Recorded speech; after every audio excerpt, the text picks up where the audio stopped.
Welcome back to the Comics Aficionados, live right here on Thinking Critical YouTube. Your Saturday morning delight is here. We've got an all-star panel to get you ready for the geeky spectacular that is Christmas Day. We've got it coming up in a few days. Very exciting stuff. I know Gabe is hyped. I'm hyped.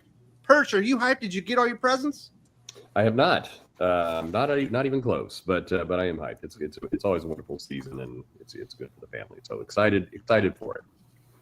So you're pushing up to where if you don't have the presents yet, you're going to have to actually go out there with people and not just be able to Amazon it up.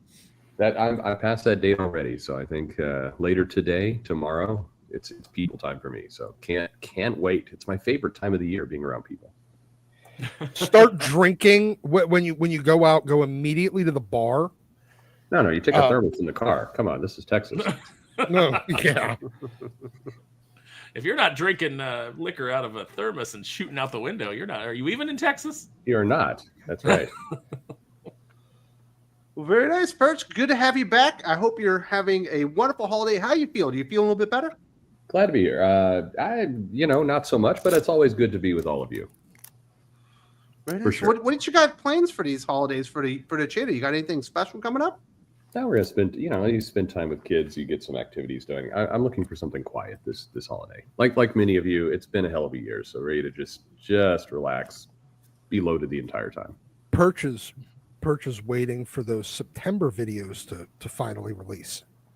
Oh man, one went out the other day that was talking about will Trump win the nomination? So June, okay. I was more ambitious or had a better. It's so sad. And that was when he was running against Hillary. Yeah. That's right.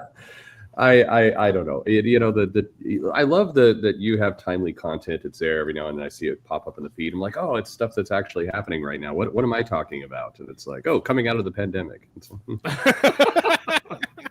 Good times. Did you hear that they're thinking of dismantling the red car? Wait. Diamond's gonna have competition? Yeah. There's a diamond? Yeah. Wait, hey, I heard a rumor that 7 of Marvel's artists are about to leave and start their own company. Hot take. I and every now and then I think I should do something like that to play into it. Like, hey, breaking news, founders leave, people are founding Image. And the problem is I think like 20% of my audience would be like, oh, that's hilarious. And the other 80% would be like, Perch is just too woke. This guy's bullshit. I know. Oh, well. Well, it's good to have you back. Fun to have that. We're going to get your best and worst comic books of 2024 in a little bit, but we do need to introduce the rest of the panel. We've got an all-star panel here. This is the way that it was described to me, Jim, that you and Gabe are the Simon and Garfunkel of comic book reviewing. Oh, no. God. It's either Gabe's hairs. I don't know which one Gabe is. Then would you guys rather be the Hall and Oates of comic reviewing? Hall and Oates, he's Oates. Why do I have to be Oates? You're Nobody Oates. wants to be Oates. Everybody listening knows why. You're Oates. Which one had the mustache? Not really coming back. Oates had the mustache. There you go. Yeah. Very well done, Clone Geek. Perch, I don't think this Boston Tea Party will amount to anything. Yeah. Hot take. People don't care that much. Just sit down and shut up. What's your taxes? So, Gabe, back in the game, I saw that you were getting a tremendous amount of crap for your Ultimate Spider-Man review this week. Listen. People were calling you Sus Gabe. They were calling you out by name. I saw Jim had to jump in there to defend your honor. Yep. I could hear like the fucking 80s song going out when Daniel LaRusso was about to defend what's her face. Exactly. Look, oh my goodness. Did you like it? You're doing the Peter Cetera impersonation is fantastic. Yeah, so look, listen. If you're gonna do a superhero comic, do a superhero comic. If you want to do a slice of life every day in the life of a family comic, then do that. But don't give me a superhero comic and then make it a complete slice of life story. Yes, there's a fantastic maybe an overstatement. There's a strong ending at the end of Ultimate Spider-Man number 12 or 13. Sorry, great. But the rest of the comic is almost entirely pointless. I don't think there is a large segment of Marvel Spider-Man fans that are super invested in the interpersonal relationships of the Watson family women. Maybe I'm crazy. Maybe that's just me. But I don't think there's a large market for that. And then I keep seeing these comments and reviews of people coming back to me saying, but this is so well written. And I'm fully invested in the relationships. Look, if that's what you want, go watch One Tree Hill. You can find it on demand somewhere. I'm sure it's available. Go do that. This is a Spider-Man comic. It's right there on the title. It says Ultimate Spider-Man. It's right there on the title. That's the comic we should be getting, not whatever this is. If you want slice of life, I'm not saying it's that you shouldn't have that. And I'm not saying the scenes aren't well written, but that's not what's being advertised. That's not what Marvel should be delivering. And for all their talk about how, well, at least it's better than ASM. Yes, dirty toilet paper I find on the sidewalk is better than ASM right now. That doesn't mean that should be okay. That doesn't mean it's okay. I completely agree with you, Gabe. I look, it's nice. Of course you do. Of course I do. Yeah. Look, it's nice that Peter and Mary Jane are married, and they should be, and that's good, and good for them. And the art's pretty at times. That's fine too. But you got to be kidding me with this. Like we had a whole dinner issue. Now we're having a whole Christmas party issue. We had two issues. It's the superhero genre. That is what it is. Yeah, I go with the idea that when I talk to these, jerks, they end up almost getting the idea that if they don't like this book, then that gives a message to Marvel that, hey, we don't really want Mary Jane and Peter together. So they have to like it just because of that. And it makes no sense because that book does nothing. It's a snail's crawl. And doing that monthly deal, like every month, it goes by the timing deal. And that's the most exciting thing that happened every month that we read. And it's people standing around. It just doesn't make sense. And the weird thing is, you can't blame Nick Lowe for this one. He doesn't manage the Ultimates line. That's a different editor altogether. So I still do. Just to blame him. I blame you, Gabe, like everybody else. And also, like these. This is not Nick Lowe. That's on Ultimate Spider-Man. These people yelling at Gabe, they actually have this idea that Gabe is going to ruin it all, which could happen. But it's the idea of how. Yeah, Faster, Gabe. Kill. Well, in fairness, Gabe ruins a lot of things. Well, this is true. This is true. Plus, Gabe ruins it all would be a good YouTube channel. That would. I will say over the last few months, I've been contacted by more than one comic creator whose name you would recognize, and they said, "Wow, we try not to." You guys write a lot of reviews. And we appreciate that because you work harder than some of the other writers that I know, which is not surprising, to be honest, looking at some of the output. But at the same time... So you're getting emails from Christos Gage? Not good? No. Bigger name. I will say a bigger name. name. Nice. Yeah, well, all right. It happens. I got a message from Scott Snyder asking if I was Gabe, and I said, you say that again, I'm going to smack that mouth of yours. That's what I told him. Smack bottom. But the point is, here's okay. So I'm going to back this up a little bit. If you write reviews, if you create reviews, and you're consistent and persistent and honest, people start to notice. And I'm not saying that in praise of me or Weird Science or comic or anything else. What I'm saying feels like bragging to me. Yeah, no, it's not bragging. But what I'm saying is, the creators do read the reviews. So if you're persistent and consistent. The creators do read the reviews, and sometimes that makes me a little bit nervous, but at the same time, they get it and they see streams like this. They know that we're talking about them, and sometimes the feedback I've gotten, and I think I posted one of the artists, I forget which artist was who was demoralized that he had to draw Paul in that Venom first thing, and they get it. They know they're not stupid. And so the more we talk about it, that's in my mind, that's probably the one opportunity for change that's possible is if we're consistent and persistent. Not mean, not insulting or roasting on a daily basis, but at least being persistent that this is not okay. I'll be mean. Maybe I'll roast. Yeah. No, you're right. Though. They do read this stuff and they do listen to this stream and other streams. I mean, a lot of creators reach out and they're listening to my videos from 1974, and so they do. And if you're ever writing a review, by the way, the trick is the sandwich approach. You put a couple lines that are really positive, so you get those endorphins high, they feel good, and then you put all the shit in the middle, and then you end with, but they tried, and so it softens that blow. And just wait until Perch's review of that them Southerners getting all uppity. I always know. Yeah, people do listen. I can tell because I get blocked by them every Saturday afternoon. I'm like, oh, they listen. What is it? My fault? Yeah. So you're We're now just having a conversation here. It's Gabe's. It is sus Gabe. Being associated with sus Gabe does get you blocked. Makes you sus. I rub off on people. But what's also heartening or disheartening. Oh, that's why I call HR.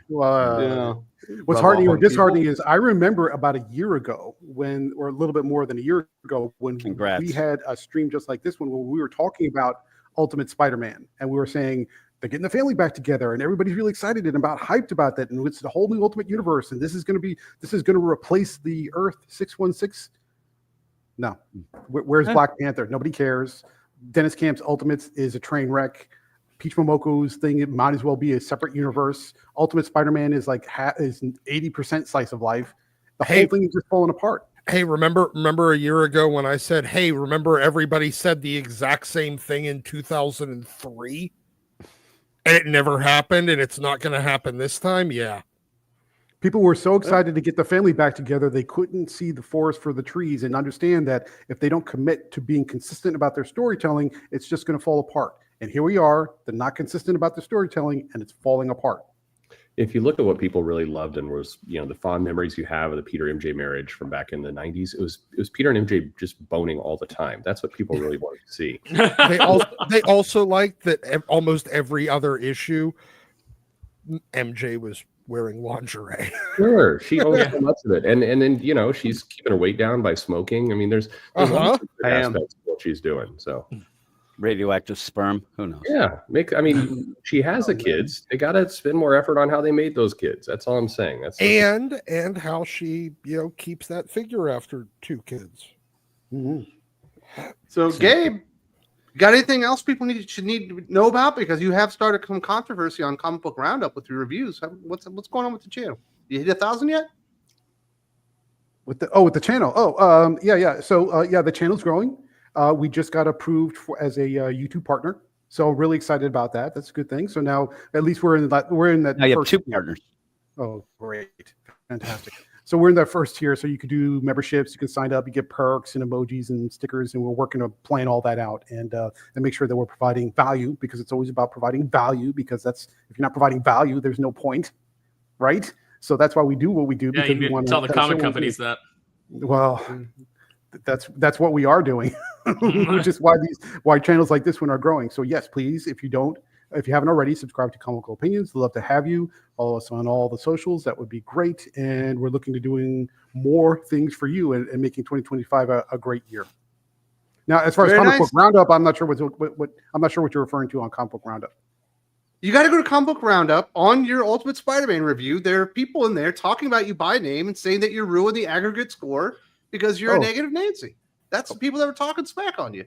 Jim went in there and defended your honor and told them to go screw themselves. Oh, no, the aggregate score. Oh, no. Yeah, I didn't even know that was happening. The idea of, you're worried, and they consider, the people in these user reviews consider themselves reviewers more than anything else. And, with their 3-word reviews and say, oh, my God, that aggregate score. Why do they care? Why would you care about an aggregate score? Good. Yeah, You think that these publishers give a fuck about? They don't. They don't even care whenever they stop selling them. Do you think they care what any of us idiots on the internet say? I'll give you one take of one guy who ever said to me anything about aggregate score was Tim Sheridan about that Green Lantern book. That was the only guy who ever said anything to me about aggregate score and was pissed off. What a giant bundle of sticks. Yeah, but here's the statistical problem with that argument is the reason Weird Science and Comical Opinions, the reason our reviews are so impactful to the aggregate score is because nobody else is reviewing the comic. Yeah, there's no reviews anymore. It's because nobody's reading them. Yeah. So that should be your clue. Well, the only people that are reviewing them are people that are trying to get jobs writing. Yeah, the comic news in general and reviews are so terrible. Like you go to this Godzilla news that Marvel had last week that there's going to be a Godzilla. Oh yeah, the big yeah. But what's funny about that is you go to like Newsarama and you go to some of those sites that historically their job is comic news, and they didn't even cover it. Mm-mm. And granted, it's lame news, but I haven't seen an There's article about Phil Kennedy Johnson's House of L. No, nothing. So Ridiculous. the news on what's coming out, the reviews of what is out, it's absent everywhere. And I think if there's one thing that comic readers should be pissed and freaked out about, it's that nobody cares. That's true, because we were looking at the reviews when we went to like Batman #5, maybe from Tom King. It had 30 professional reviews and 200 user reviews. Yep. The current Batman series gets about 9 reviews and maybe 20 user reviews. Yep. Yeah, Nobody an cares. average issue at that point would get 15 reviews at least, and now an average issue gets 1 or 2, and nobody cares. And really, the idea of reviews, I just go by the amount of reviews. That tells me that, nobody, if these sites aren't doing reviews, that means nobody's going to their site to read the reviews, and that tells you a lot. It So, also All right. tells you that the only people that are buying these comics anymore, this is the end result of we're going to cater exclusively to getting the same 8 people to buy 45 copies with all the different variants of a comic. That right. nobody reads them. All right, we do have bigger things to fry. We got to fry Perch here. This is AL. We're the nicest people in the entire comic book community. Happy to see Perch. Never answered her email. Yeah, Happy that's to do true. that, Perch. I'm ashamed. It sounds like I'm joking saying that. No, but I mean, I'm so behind on everything. But my apologies. And AL is wonderful. She is wonderful. But do not feel take it personally. Perch doesn't answer emails normally for a year. And that's why he doesn't make videos on stuff that isn't within 6 months or something. I don't answer mails. There's a lot of people in the industry who are pissed at me for not answering their mail, and I'm like, I'm just doing what your editors do. Exactly. So moving on to Arrow and Sparrow. So normally Jim almost kills himself every week, and we have a good laugh at it.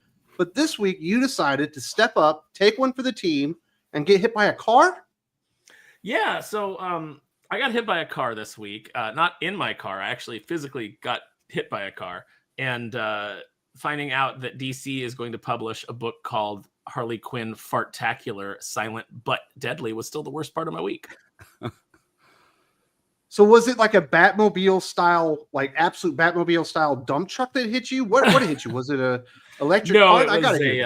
It was a little rice rocket, as they say. Guy taking a corner a little too fast in a parking lot, not paying attention to who was around. And fortunately, I kind of caught him out of my peripheral, and I was able to kind of jump on the hood and roll up onto the windshield. And then he slammed on his brakes, and I rolled off. And you I rolled went Dukes of Hazzard style? Yeah, it was very like I wish somebody had caught it on video because it probably looked pretty cool. And when I rolled off, I landed on my feet, so I didn't have the problem of like rolling along on the ground or like scraping myself up. No broken bones, nothing like that. Not even really a lot of bruising, but man, am I sore. Living in LA, did you do a superhero landing with your hand on the ground? No, I just landed on my feet, like kind of like, oh, that just happened. probably ended up like Harley in that book. No, much like Gabe, there's probably a lot of people that want to hit me with a car, but you didn't succeed this time. You didn't take me out, and now I'm only stronger for it. Well, very nice. Well, I'm glad that you're okay, that you didn't actually die. And, it sounds like you had a pretty cool moment. Hopefully somebody recorded it. It eventually hits the social medias and all that kind of stuff. Right. I imagine it's going to go viral on Blue Sky. There we go. It's a Blue Ski. Yeah, it'll get blue skied out there for everybody. Someone will queef it out and to their followers and Blue Sky. So what's going on? Else is going on with you, Sparrow? I know you got some editing stuff that you're doing right now. The campaign's over. Obviously, it's not fully over because you still create the comic book. What do people need to know about Aaron Sparrow this week? Yeah, we'll be posting an update this weekend, new pages and things like that for the Kneel Before Doomface campaign. The main campaign is over, but you still can get in and late pledge. Renzo is just kicking ass on pages. Like everything he turns in, I'm absolutely blown away by. Like I say, this is the best work of his career, and Oscar's, doing a fantastic job coloring him. And I cannot wait for people to get this book in their hands. I'm already, I've already got chapter 2 done because that was going to be added to the book if we hit a certain stretch goal, which we did not hit, but that's fine because then we'll just roll that into book 2. and I'm already writing book 3, and I am writing 8 new pages to add to book 2, so that we can introduce some of the female characters, some of our sexy female characters, a little bit sooner, because we're seeing too many complaints out there from people saying like, well, what women really want is ugly characters. They really want to, the characters toned down. They don't want sexy characters. And you chuds need to listen. And I'm like, yeah, you know what? I'm not going to listen. I'm going to go in exactly the opposite direction. I'm going to do whatever the hell I want to do. Because I see the lines for J. Scott Campbell's art at conventions, and it's mostly women. So one of your female heroes needs to be powered by farts, and you need to get a Year Before Doomface Fartacular. I saw that and I was like, what are we doing? What are we doing, man? What comics? Like, first of all, you're giving more work to Joanne Starer. That's sin number 1. And then sin number 2, Harley Quinn Fartacular, silent but deadly. I made a joke a couple of years ago. When Batman Fortnite was coming out, and I said, if there's not a little kid like drawing Buttman Fortnite for his friends right now at elementary school, I don't even understand kids anymore. And that was a joke. I didn't realize DC was going like, that's a hell of a pitch. Let's give it to Joanne Starer. Nobody's funnier than Joanne Starer. This entire pitch, actually, this is the absolutely true statement. This pitch is the origin story is the popularity last Christmas of books that were sold at Target and Walmart around farts and poop for kids. And no joke at all. That is exactly what DC saw. I know firsthand, and they want to put out something that appealed to that audience. So, of course, the right answer is to take Harley Quinn, put it in a comic book, put it in the direct market that has none of that audience, because that makes complete sense. But this entire thing is based off of little books in Target called "I Pooped in the Toilet." No joke at all. I hate everything about that entire statement. I'm writing a song. I'm shocked it's not a Leah Williams book. It feels like it's much more in her wheelhouse. I'm sorry. I was hearing crapped sounds on my of boobs. I was. There's no reference of boobs in it, so no. I crapped on my boobs. I drifted off there a minute. I was just hearing sounds of silence. Hello, darkness, my old friend. I mean, it does sound like a parody song that Jim would write, to be honest. Actually, I mean, somebody in the chat had this idea. If Sue Richards did fart, does it create actual force fields from that? Might. Well, now we're talking about a premise worth exploring, Perch. Way to take it to the geek level. Yeah. Just give her some beans and see what happens. People are so happy. I'm so sad. Absolutely. Right now. Yeah, we're all sad. They are the so sad for the death of comics. Musical fruit. All right, Jim. Did you almost die this week? Aaron took one for the team. He ran in front of a car just so we could have a good story for the stream. Yeah. What did you do to step up to the fucking That's plate? first off, Aaron. That's like, don't ever do what would Jim do? Run in front of the car. That's what I said. I said I saw a car speeding through a parking lot, and I said, what would Jim do right now? I thought you were like, why is Heather Antos? Oh God. No, I've been fine this week. I've been sick, but that's normal. I have a toothache. I mean, I could go down the list. The list of grievances that I have with life, but I'm pretty good. Making dirty Christmas songs. So that dirty Christmas songs. Yeah, they're taking off. It's cool. So yeah, the comic channel, nothing. The Dirty Songs channel is about to hit 32,000 subscribers. So that's still slightly better. So I saw a different side of Jim this week, because you and I like to make fun of Sus Gabe, and we have our Sus Gabe Sus Take of the Week. Oh yeah, we do in the Hot or Not podcast, which is a lot of fun. But as soon as we saw somebody else making fun of Sus Gabe. Like, you went to town, you were going nuts on those people. I did get pretty upset because Sus Gabes are Sus Gabe, we said. And again, when we make fun of Gabe, it's because it's funny and it's true. But when other people make fun of Gabe, then I get mad. Even though it might be true, I still get mad. It's not funny. This is complete honest truth to the audience. I have no idea any of this is going on. I just looked at Roundup now. There's like at least 5 or 6 different user reviews that are calling me out by name. These whole conversations they're having in the background. I have no idea any of this was happening at all. The truest thing that I said when I was arguing with the people are, when Gabe sees this, he's going to love it. So I don't know who you're trying to get back at. The guy's got a swelled head. He's Hector Hammond at this point. He is. I mean, holy moly! And that's the other thing, because I was actually, just arguing with him. I didn't even tell Gabe. I didn't even get a hold of him. I was just mad. And then at one made no effort to contact me whatsoever. Point, well, because you're not involved. I am. But no, these people are just ridiculous. They're worried about aggregate scores, and then they're making 10 out of 10 reviews that say Gabe's an a-hole. And then I would tell him, no, he's sus. Yeah. And one of them was just Gabe was weird. And I'm like, well, yeah, I agree with that. Sure. It's hard to debate that one. It is. But I mean, just in general, the reviews, and I used to do a ton of reviews each week, and I gave up on reviews because it's just ridiculous. And it's, the worst of the worst. Gabe keeps doing it, and then he gets crap for it. I even said what's the weirdest thing Gabe does? There'll be a week, it'll be like, oh, we've got Batman #1. Oh, yeah. I better go and review the Question all along the Watchtower first. No, it'd be. What are you doing, Gabe? Oh my God, a brand new Batman and Hush 2. All right, what's this fart book with Harley? Yeah, that'll be like issue 5 of that. And he'll go. It drives me nuts. Can you imagine being a writer that had like some sort of self-esteem and respect for your craft and being offered the Harley Quinn fartacular?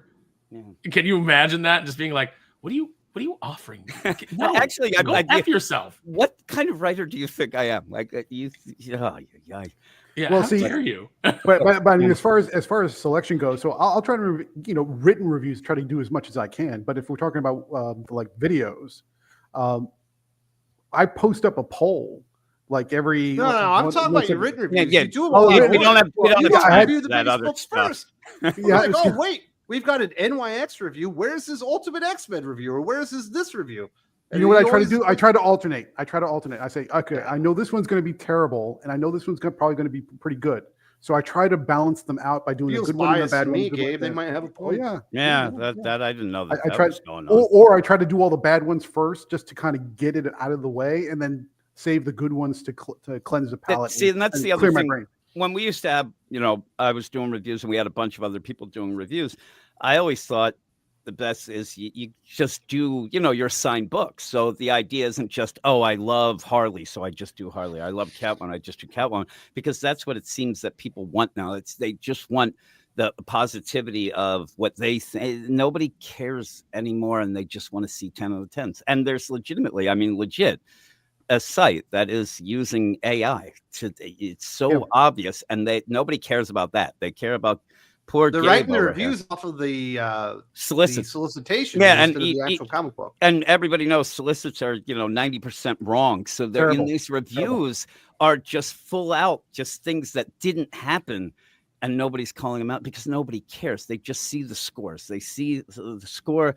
They see Gabe's just ridiculous looking face when he comes on the show, and they put those two together and just lose their minds. How did this stream turn? Why is this stream all about me? I'm about to love it, over to Doc. Well, Gabe, nobody likes the attention more than you. Gabe, we'll start talking about sports, and then you'll shut up. My grandmother had her forever home built in Port St. Lucie, Florida, specifically to be near the Mets training camp. Cool. Get your grandmother on then. Oh, she passed away. She passed away. Thank you for that. You're like, she was a huge basketball fan, is what you'll say next. Loved the Knicks. Loved the Knicks. Yes. Thank you for the last but not least. Yes. Patrick Ewing, what she loved. Also not done with his Christmas shopping. You and I already reviewed Ultimate Spider-Man. We talked about the new Spider-Man creative team, so that was a whole lot of fun. What else you got going on? Anything people need to know about that? Oh, no, not really. Yeah, I got fuck all to talk about this week. It's kind of great. It's I'm on vacation. It's very nice. Then we'll get over to the Thinking Critical Patreon shoutouts. Exactly. Thank you very much, and welcome to the family, Jeffrey Wilson, aka Power Stream, the protector of Sector 51. Huge Green Lantern fan, backing us and being part of the Think Critical family over on Patreon. If you're interested in your own superhero name, your own place to protect, and some awesome extra bonus podcasts and videos, there's a link in the video description to Think Critical Patreon. And welcome to the family, Jeffrey. Really appreciate that. And we do have some people that have spoken up. Uden 87, What did you make of the Superman trailer? I think it's overcrowded. It should be focused on Superman. I would have changed the music too. I did my cut, actually. Shameless plug. What does it need to succeed? Cheers. I liked it. I liked it. I genuinely enjoyed it. It was, I heard I didn't have a lot of hope for it, mostly because I didn't think James Gunn would be taking it serious enough. Really, literally, the only thing I disliked about it is the fact that they gave Clark that stupid Gen Z fucking broccoli haircut that like every kid under the age of like 23 somehow has. Yeah, I but just like Guy Gardner's hair more, but I think he's supposed to look stupid. yeah, he's supposed to look stupid. Look, but Clark, I mean, the Clark Kent character is supposed to look middling and, ineffective and clumsy and stupid. So I think that the hair works perfectly. Mm-hmm. Yeah, making him look like Tony Khan is probably the best way to do that. But no, look, it felt inspiring. It felt, I like the music. I like them going back to the Donner music and throwing a little twist on it. I do too. Look at Sus Gabe sussing it up. It felt very classic. It felt very uplifting.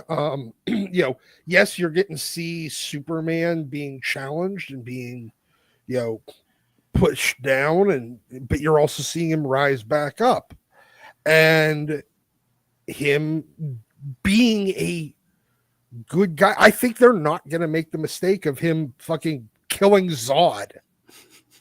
That everything about Man of Steel was like, oh wow, this is a really good Hyperion movie. This is a fucking terrible Superman movie. This feels like a Superman movie. And as an origin for the Justice Lord Superman, it's pretty great. Perch, what did you think of the Superman trailer? Were you excited? Were you inspired? Are you hyped?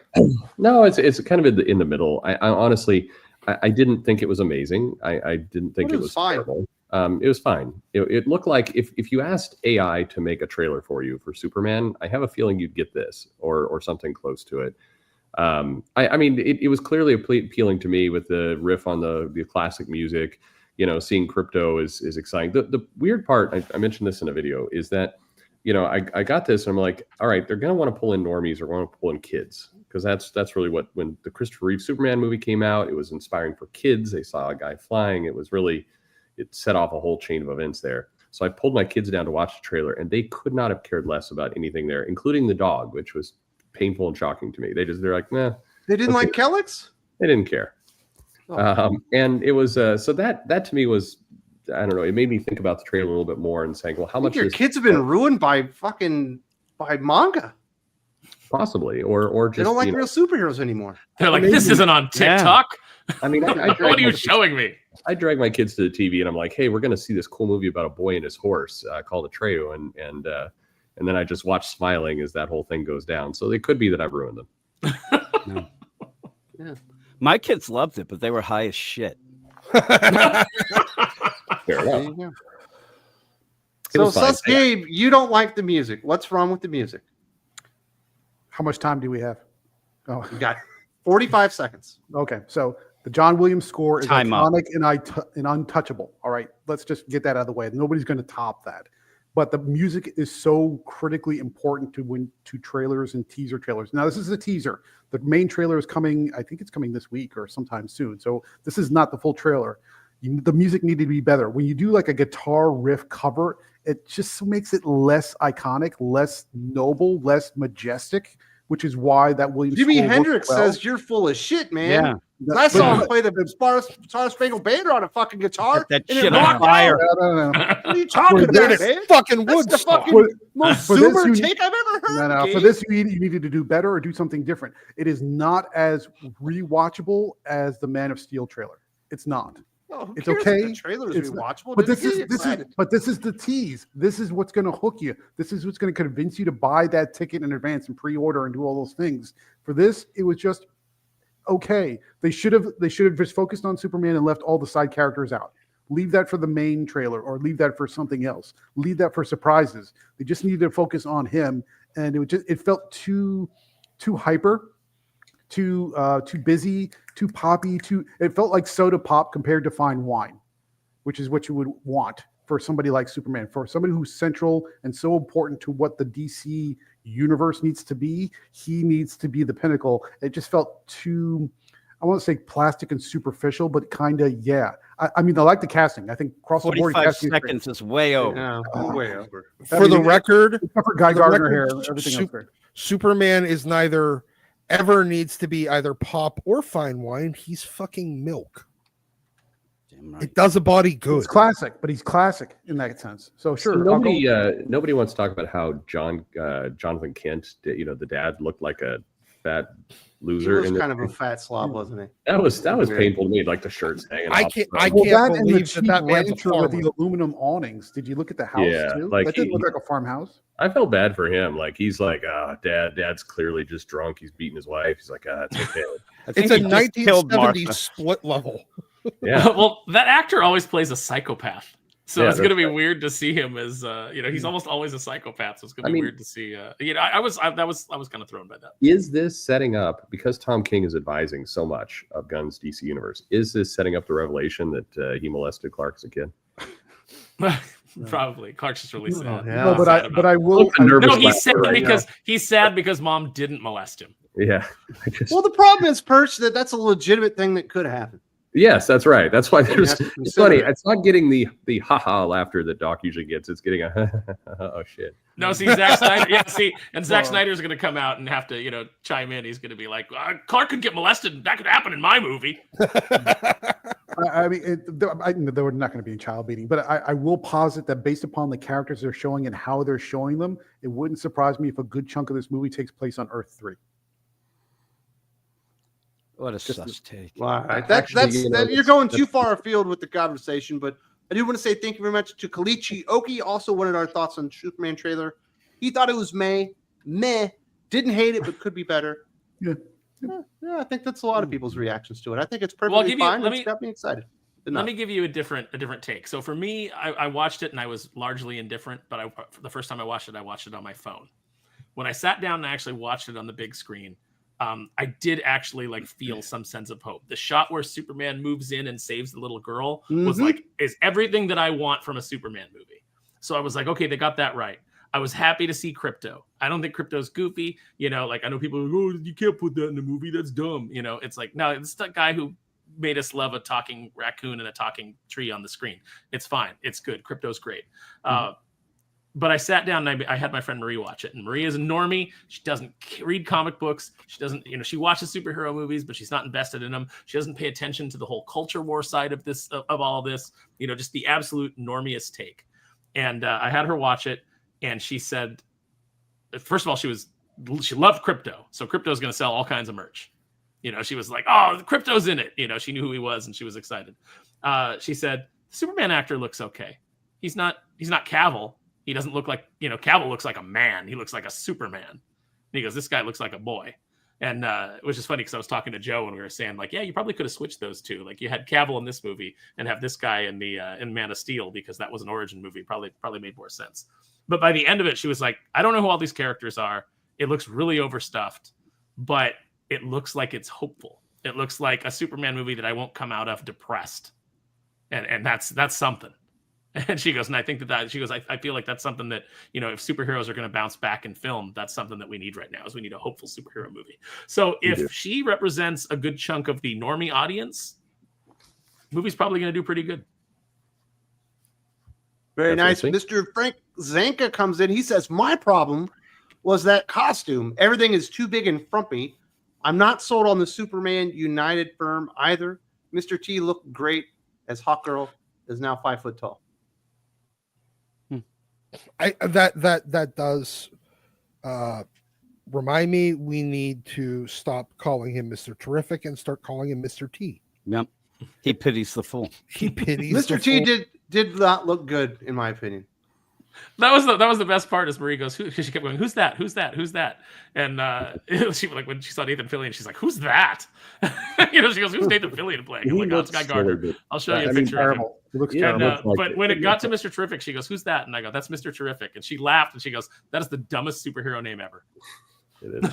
Because she's not wrong.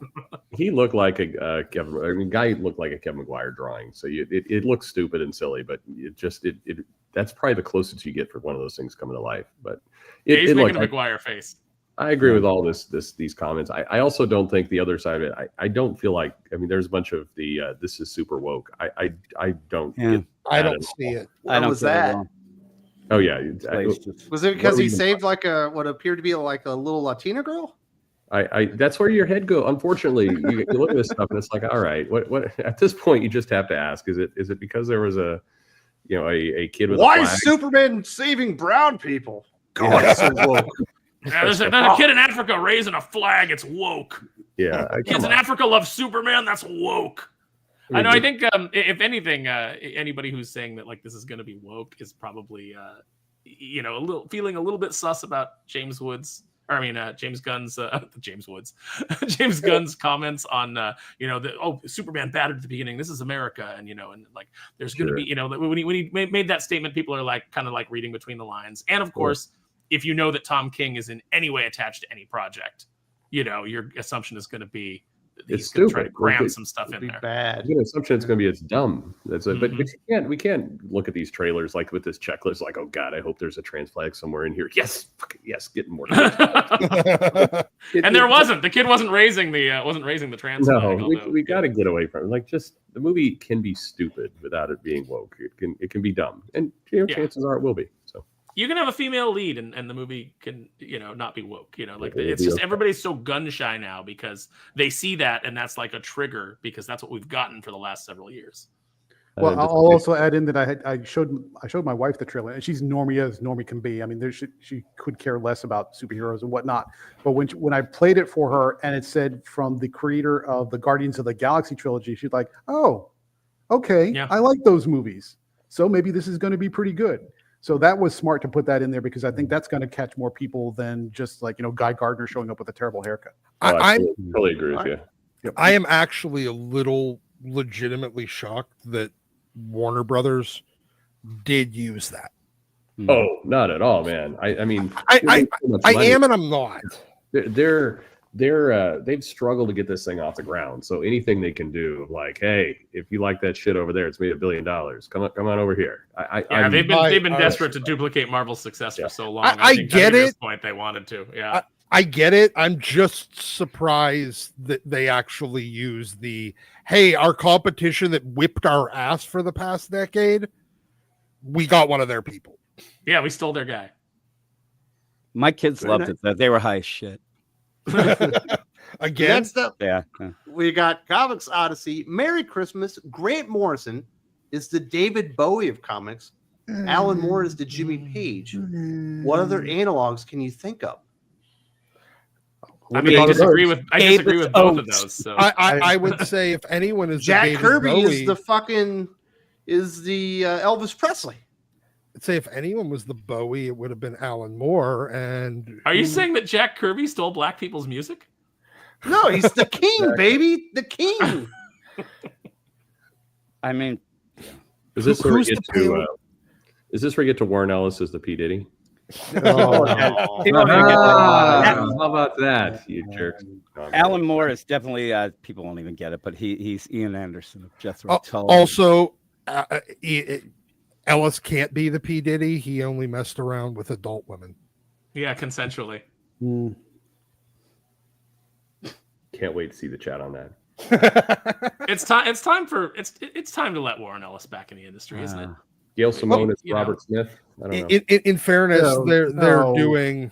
Mama Cass. Yeah, she's the Mama Cass. Yeah, and Grant Morrison definitely. Mama Cass. Yes. Lennon at that point. But Warren is being. They do have his name on the cover of that Stormwatch compendium.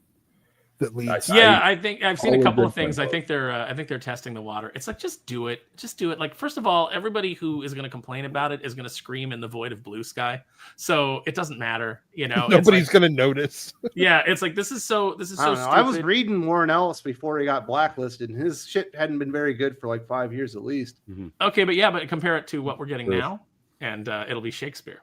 Do you think Warren Ellis could do a better Harley Quinn fart book than Joanne Stair? No, Yeah, I sure definitely you do. Yes. You know, I hear they offered it to Garth Ennis first, and he was like, You know, the "No, more I think about have it, self-respect." if we're talking about musical analogs, Gail Simone is actually Tiffany and Debbie Gibson combined. Mark Russell might be Literally Bono. combined, as in two people for the size. Yeah, Exactly. Yeah. It's a meta joke. Sorry. And then swallowed by Mama Cass. I'm funnier than Mark Russell, by the way. So Who is Everybody's funny. Oh, the Joey show's Venera. cancer. Debatable. It is.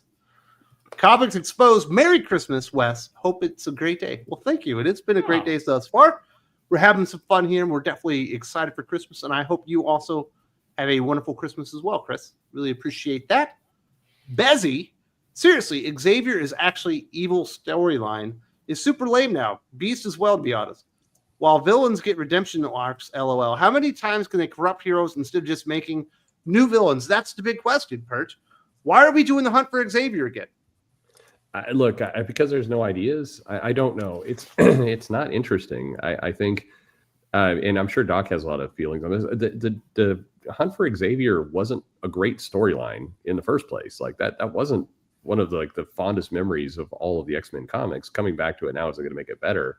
But I just there's this fascination at Marvel to keep going back to the well with Xavier is dodgy and has suspicious plans and he takes shortcuts and everything else. And the problem with that was Xavier's whole origin was meant to be more of an idealist. He separated himself from Magneto for that reason. And so now the fact that we have him constantly going back to the well with this stuff. I mean, if you remember when Cyclops got the Phoenix power and Xavier's in there trying to morally high ground him, and you're like, shut the fuck up, dude. You constantly have been written for the last 10 years this way. I don't know. It's stupid. This is a dumb storyline. I think we're rapidly recycling a bunch of things. I hear coming up shortly after that is going to be a Cable Strife storyline in the books. It's like we're just playing the old hits, and some of those hits weren't that great. Doc, you're loving this? I just hope Joe Kelly's getting a bonus, and Steve Siegel are getting bonuses on residuals for reprints, since that's all this is. I read this story once by better people. It was okay. I mean, it wasn't great. It wasn't bad.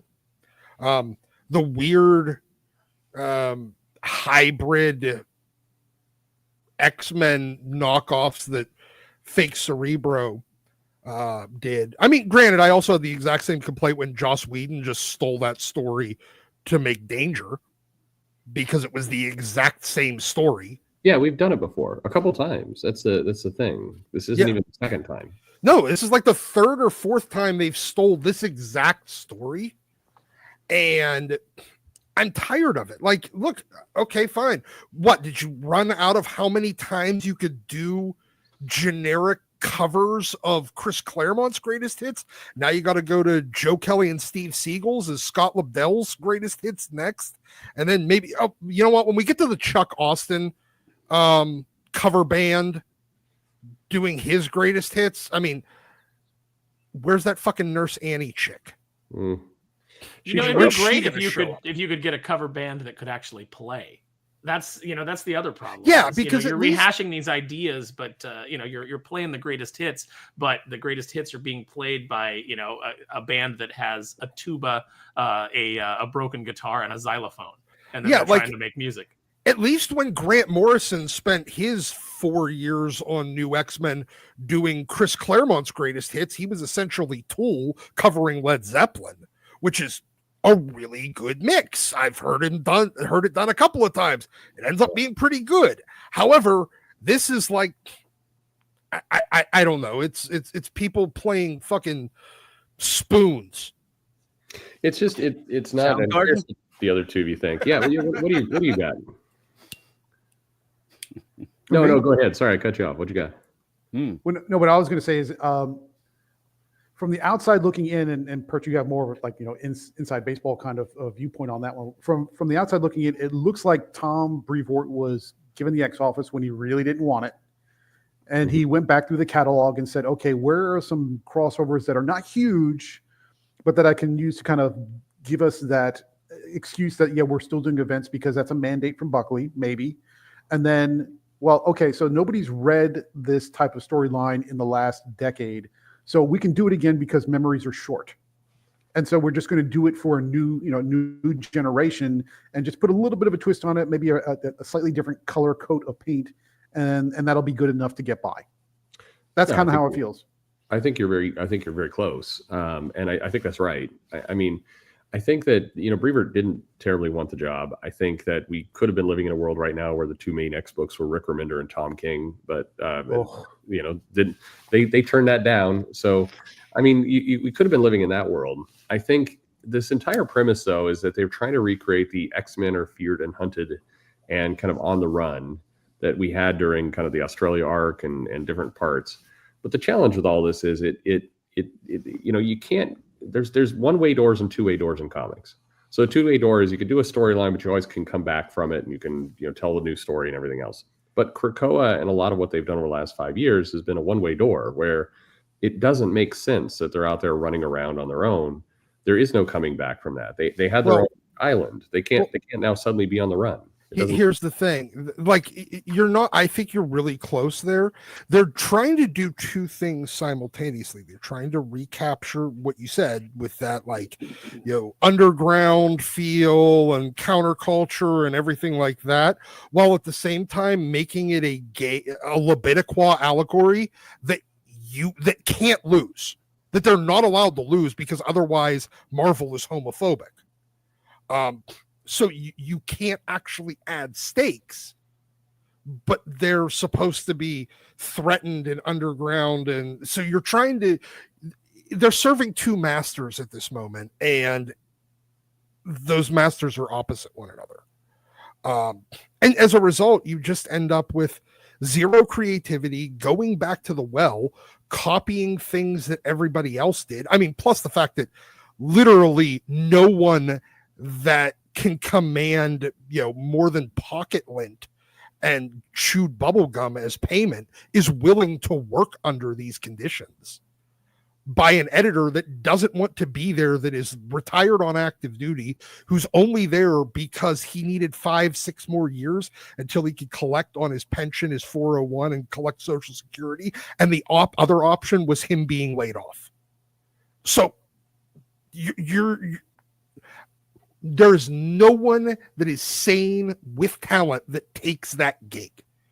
And there's no one that's sane that has money that buys the product.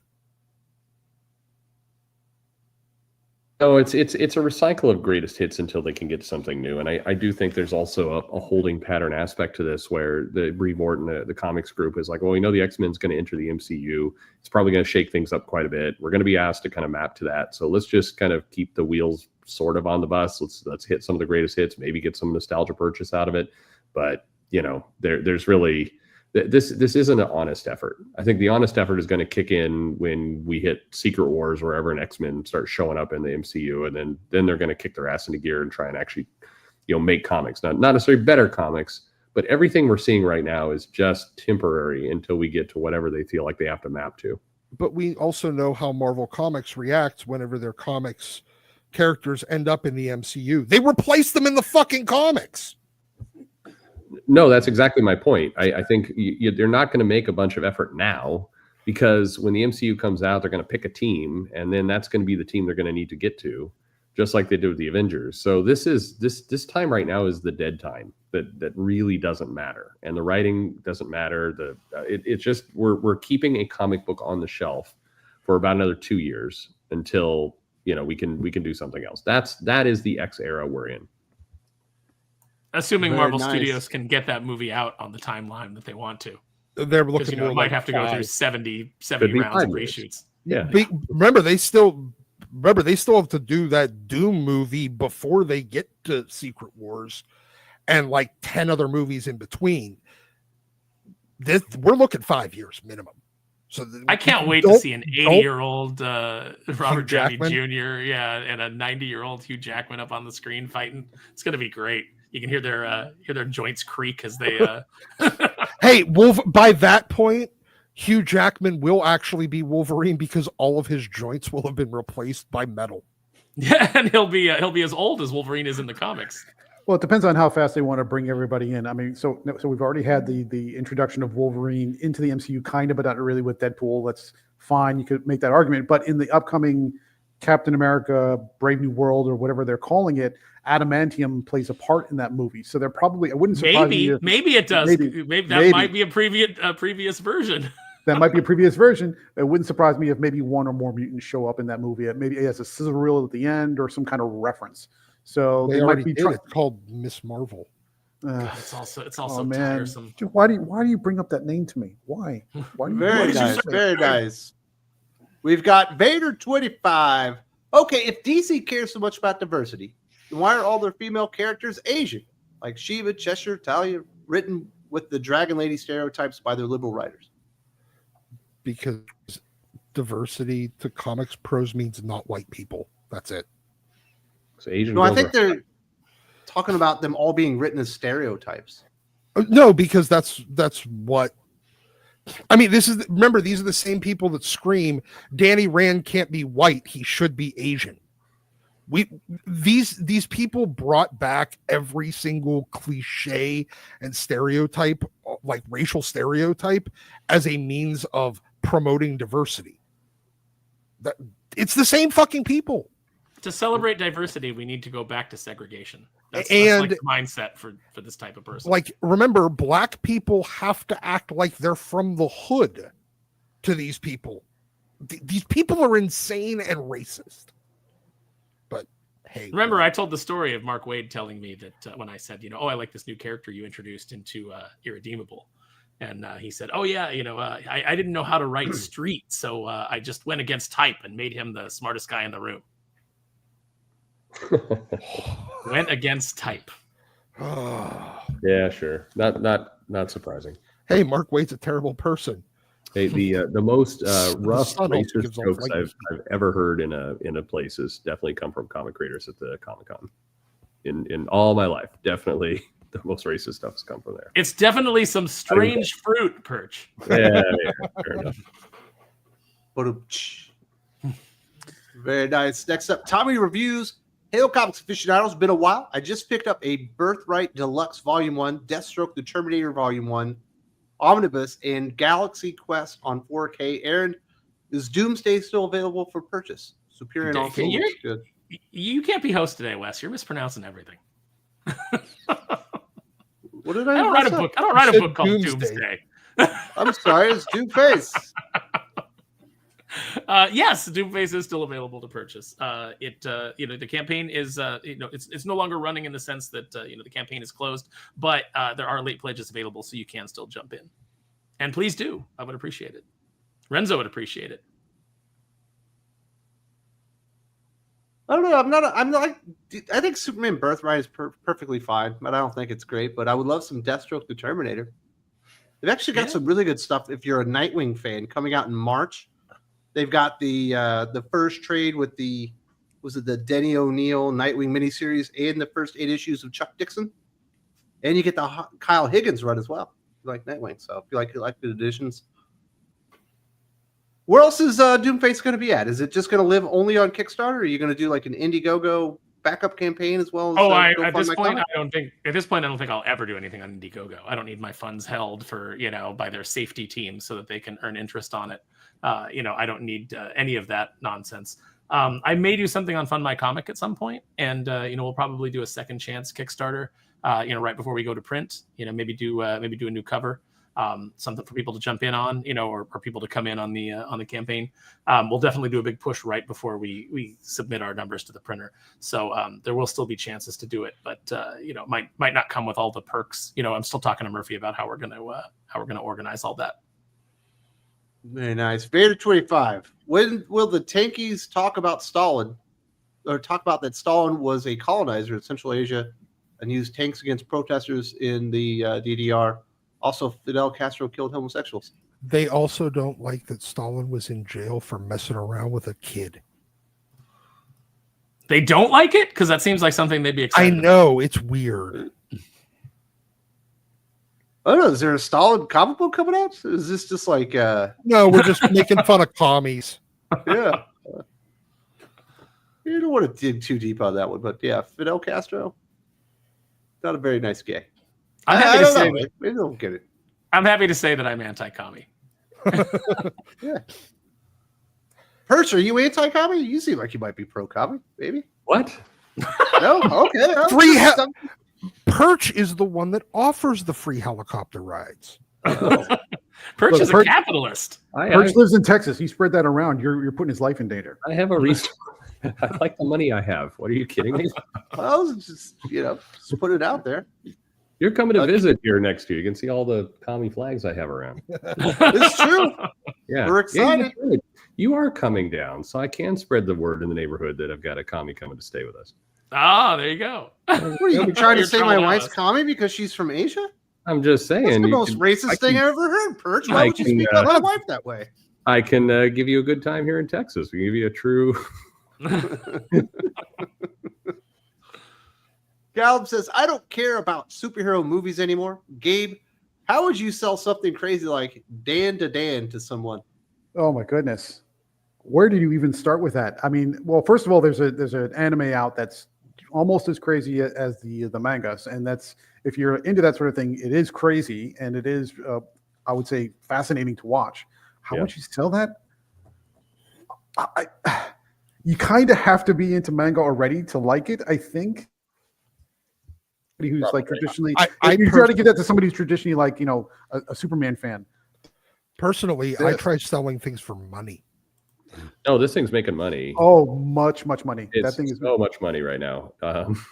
Doc. I- You're going to have to get over the I think you manga just have phobia. You're going to have to get over the doing manga his meme, poses. That's what I would do. Okay, And- I will here's what I not. propose, Wes. You need to start a weekly review video with Doc where he has to read My Hero Academia. Yeah, it's a good idea. Make him do it. What? I've already taken up enough of Doc's time. We do the 2.5 hour Q&A. We do the hour-long Make him do it. show. He does Comics Aficionados. I don't think I can slip anything else in there. It's You going got- to get crowded. That's what he said. It's like conversion therapy. You got to Right. make him do it. You got to strap him down and make him do it. Yeah. Doc owns manga. It's not my fault that he refuses to to acknowledge that it's good. Look, Dan. I mean, the way you sell that is you basically get in there and you go, it's a documentary on the comic industry. A guy's lost his balls. Whenever anybody talks about Look at him Dan, laugh. He I have to knows. whenever anybody brings up that manga, I have to readjust because for a split second I think they're talking about Dan Fan, the YouTuber girl that Very No, reviews that's comics. very I different. think that they're Very talking about. I think that they just have a stutter and they're trying to say Dan to Dio.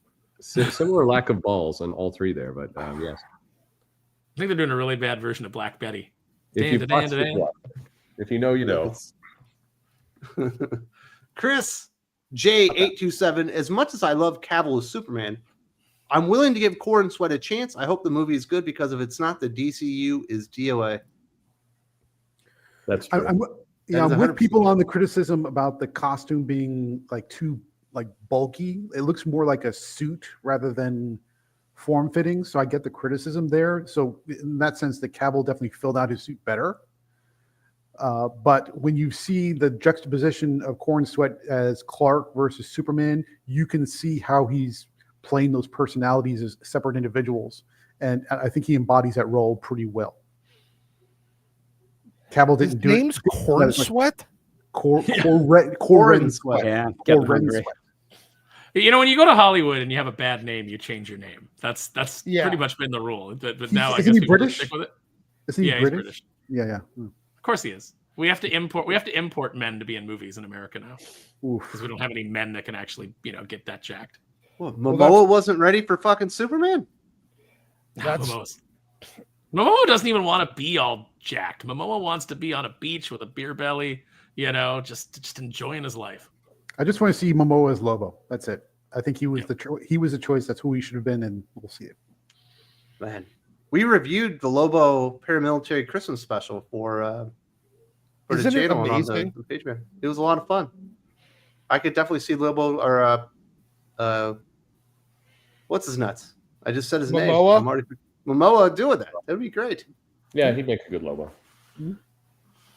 But yeah, this is the only chance they have. If this doesn't work out, Perch, they've already lost so much money on DC movies, especially at the end of the DCEU, that if Superman doesn't go over like a bill, I don't think they make any more movies.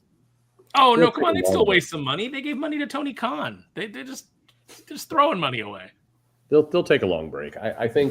I still think that throughout all this, DC rather than chase the Marvel universe, I think this would have been the time to actually chase what manga and anime does. Get a good animation studio, start converting these comics, not on the cheap exactly, but just mine that library. You got decades and decades of stuff you could put out, build it back up that way. You could pretty much corner the animation world, and that's not a bad place to be. I just watched both of the 2 chapters of The Watchmen. It's really well done. It's a pretty faithful adaptation of the comic.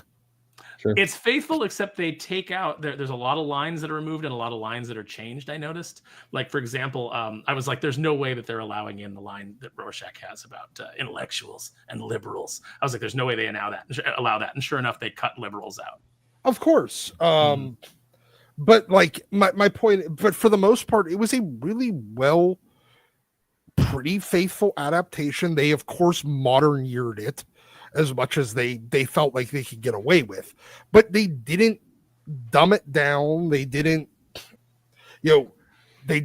fucking Zack Snyder it, and it was pretty good. They could have, if they would have released that into theaters, it might have done fairly okay. I mean, I'll agree on the prior point about focusing on animation, because there's a lot of material to mine there, and you could probably get away with it a lot cheaper, faster than doing the huge budget movies. But I'm really concerned about the way they started off with Creature Commandos. I'm going to invoke an Aaron Sparrow word. Creature Commandos are very toyetic, but by making that a rated R cartoon, you take it out of the hands of kids who would have eaten up those toys. Dead right. So I think that was a huge mistake to make that a rated R cartoon. They should have made that more family friendly, and you could have done a huge amount more with toys and T-shirts and all those kinds of things than what they started off with. And I don't understand that decision at all. Well, some executive somewhere wanted to see The Bride of Frankenstein get railed, so that took precedent. So stupid. Also, it could just simply be that there is no good Creature Commandos comics to adapt. No, you could do. Moving on to Retro Man. We're still on Creature Commandos? No, keep going. Yeah, absolutely. Retro Man, the new Spider-Man round is probably the best we could get right now. Pepe is a great artist, and I'm tired of the Sinister Six villains. I wish Gleason was on, though. I think everybody knows. What do you think, Perch? Is this the best that we could have hoped for? Joe Kelly, Pepe Larraz, and John Romita Jr.? Yeah, I think you could do better, but I mean, I think the sentence is saying 2 things. I'm really going in on the it's probably the best we could get right now. Yeah, maybe. Realistically, with people in house and who they've got, maybe that's true. It's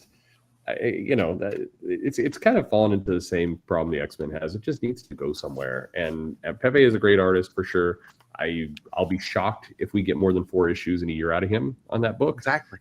I think that's bait and switch, like we've seen. I think we're going to get tons of Sinister Six villains. I think we're going to get the same kind of quippy stuff, and it's even the solicitation of like, well, he's unemployed and looking for a job. I mean, fuck, man. There has to be a middle ground. Yeah, there's got to be a middle ground between he can't find a job and he's a billionaire that runs his own corporation. Yeah, like there's an easy middle ground. And also the last line of like, what's Norman Osborn be up to? I don't know. Turning evil again? Probably that one. Why they haven't figured out to just make Peter Parker a paid consultant at this point for some, that works for different, multinational corporations, as a engineer or a chemical engineer or whatever. Why have they not figured this out? It would be the easiest way to have him have a job, but he's still balancing shit because he can't have an office job because everybody will notice that he's not in his office 80% of the time and he'll get fired. That's the problem with why he couldn't do it as a school teacher. Well, coming back from COVID, I mean, most people are not in their offices, so So, Perch, did you hear the rumors that it was going to be Justine Ireland and perhaps even Colin Kelly, Jackson Lansing? Out of those 3, I guess it was the best case scenario. Yeah, exactly. No, I mean, look at their current stable of writers. I mean, you can put Jed McKay on that one too, if you want. He's writing everything else. I think it's probably, and I have nothing against Joe Kelly. I think he's fine. But I just more than that, the person I'm wanting to see get replaced is the editor. I think there needs a new run of this book. We need a new direction, and this feels like we're stuck on a treadmill with this book right now. I want to see actually. I'm wanting this all different that I keep getting promised. Very nice. Caleb says, I liked Storm 2024, and that's it. Is he talking about the Storm comic book in fall of, or I'm sorry, the X-Men from the Ashes? It's one of the better X-Men from the Ashes book. I'm not sure if that's what he's going with. It is one of the better ones. I still think it's ass. I mean, it's not saying much. Not good, but it's one of the better ones. Yeah. She banged Wolverine and then left him high and dry. Yeah. Well, it's kind of exciting. That's the way he likes it. Yeah. What is the best from the Ashes book? Oh man, Wolverine, just because Wendigos draw their cannibalism. That was funny. What do you think, Perch? What is it? There for a minute, I thought it might be Phoenix, but I read the last issue and I realized that was wrong. No. You guys are all crazy for liking that in the beginning. I didn't like it. I just said it wasn't terrible. It had potential. It had. No, it didn't.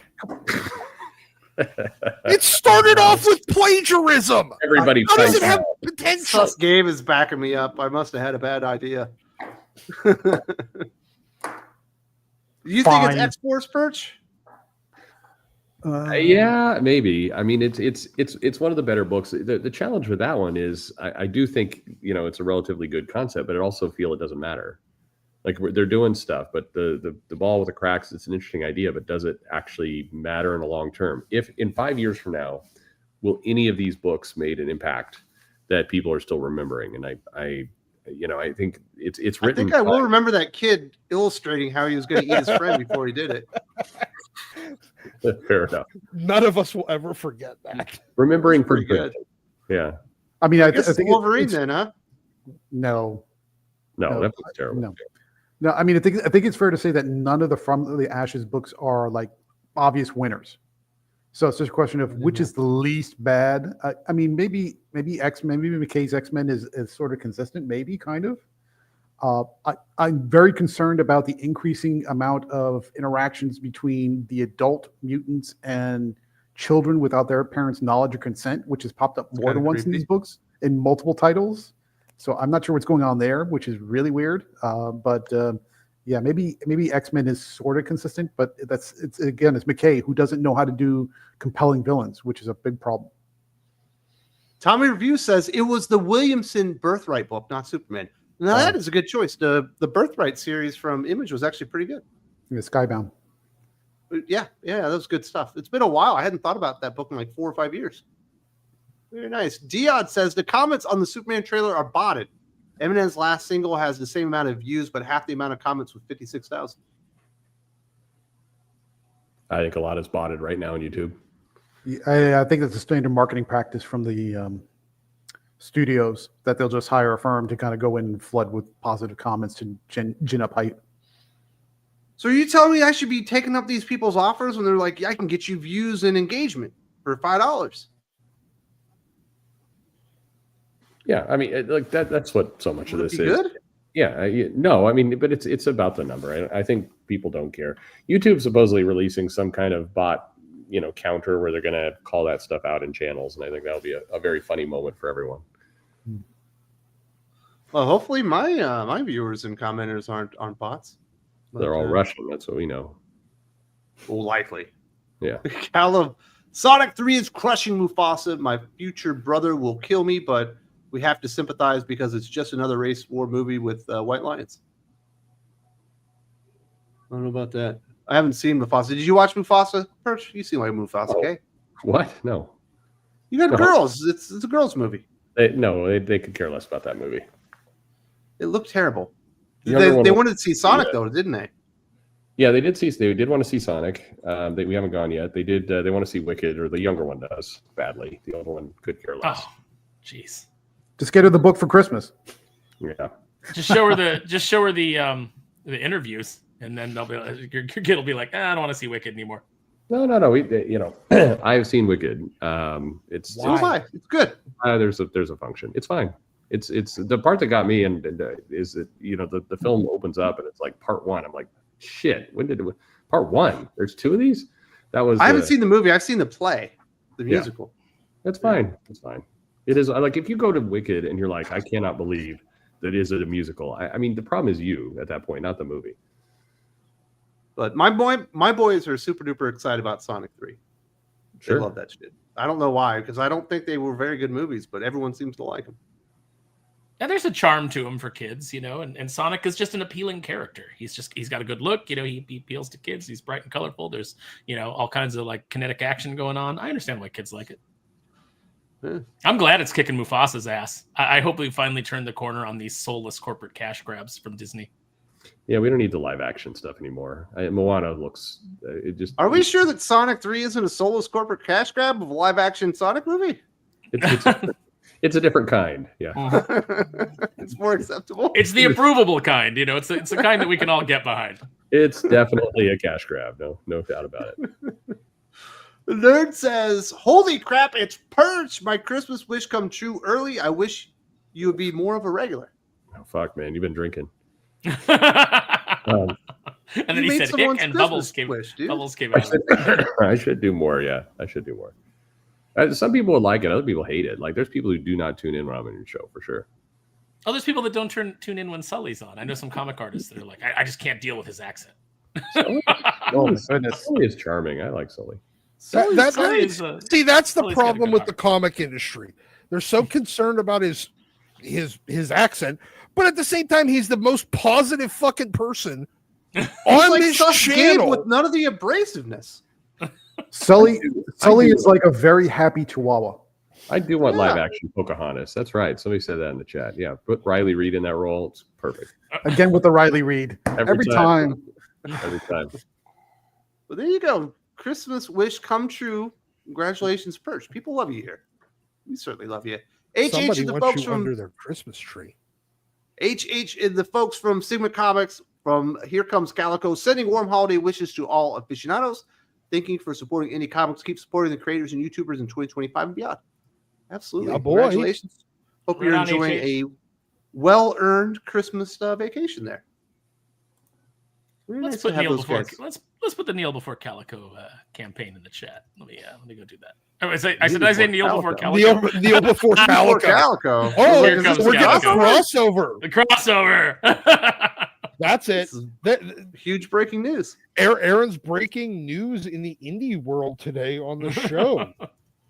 Speaking of Doomface, Tommy Reviews back Doomface and have a good Christmas, gents. You too, sir. Well, thank you very much.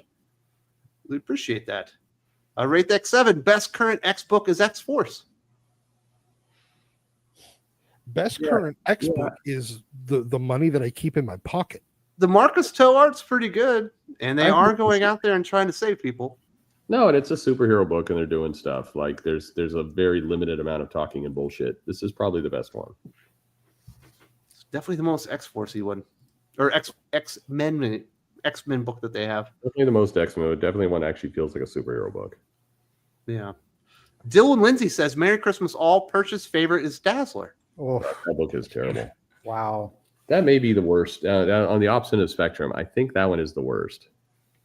Oh, it's not even close. That is absolutely the worst. Oh, I when think there's a lot. you crush NYX in the bad category, you've done something really, really Exceptional X-Men has been exceptionally bad, though. Have you met Alejandro Axo yet? Yeah. The mood ring. The mood ring. NYX and Exceptional, I mean, they're damaging lots of characters all at once. Dazzler, it's kind of just one. They're still damaging all the other characters that are like Shark Girl. Who gives a shit? Fair. You're a strong guy. You got Madrix, right? Yeah, I Multiple guess. Man? I don't know. I mean, look. I mean, Domino as a stage manager, really? Yeah. Okay. You're right.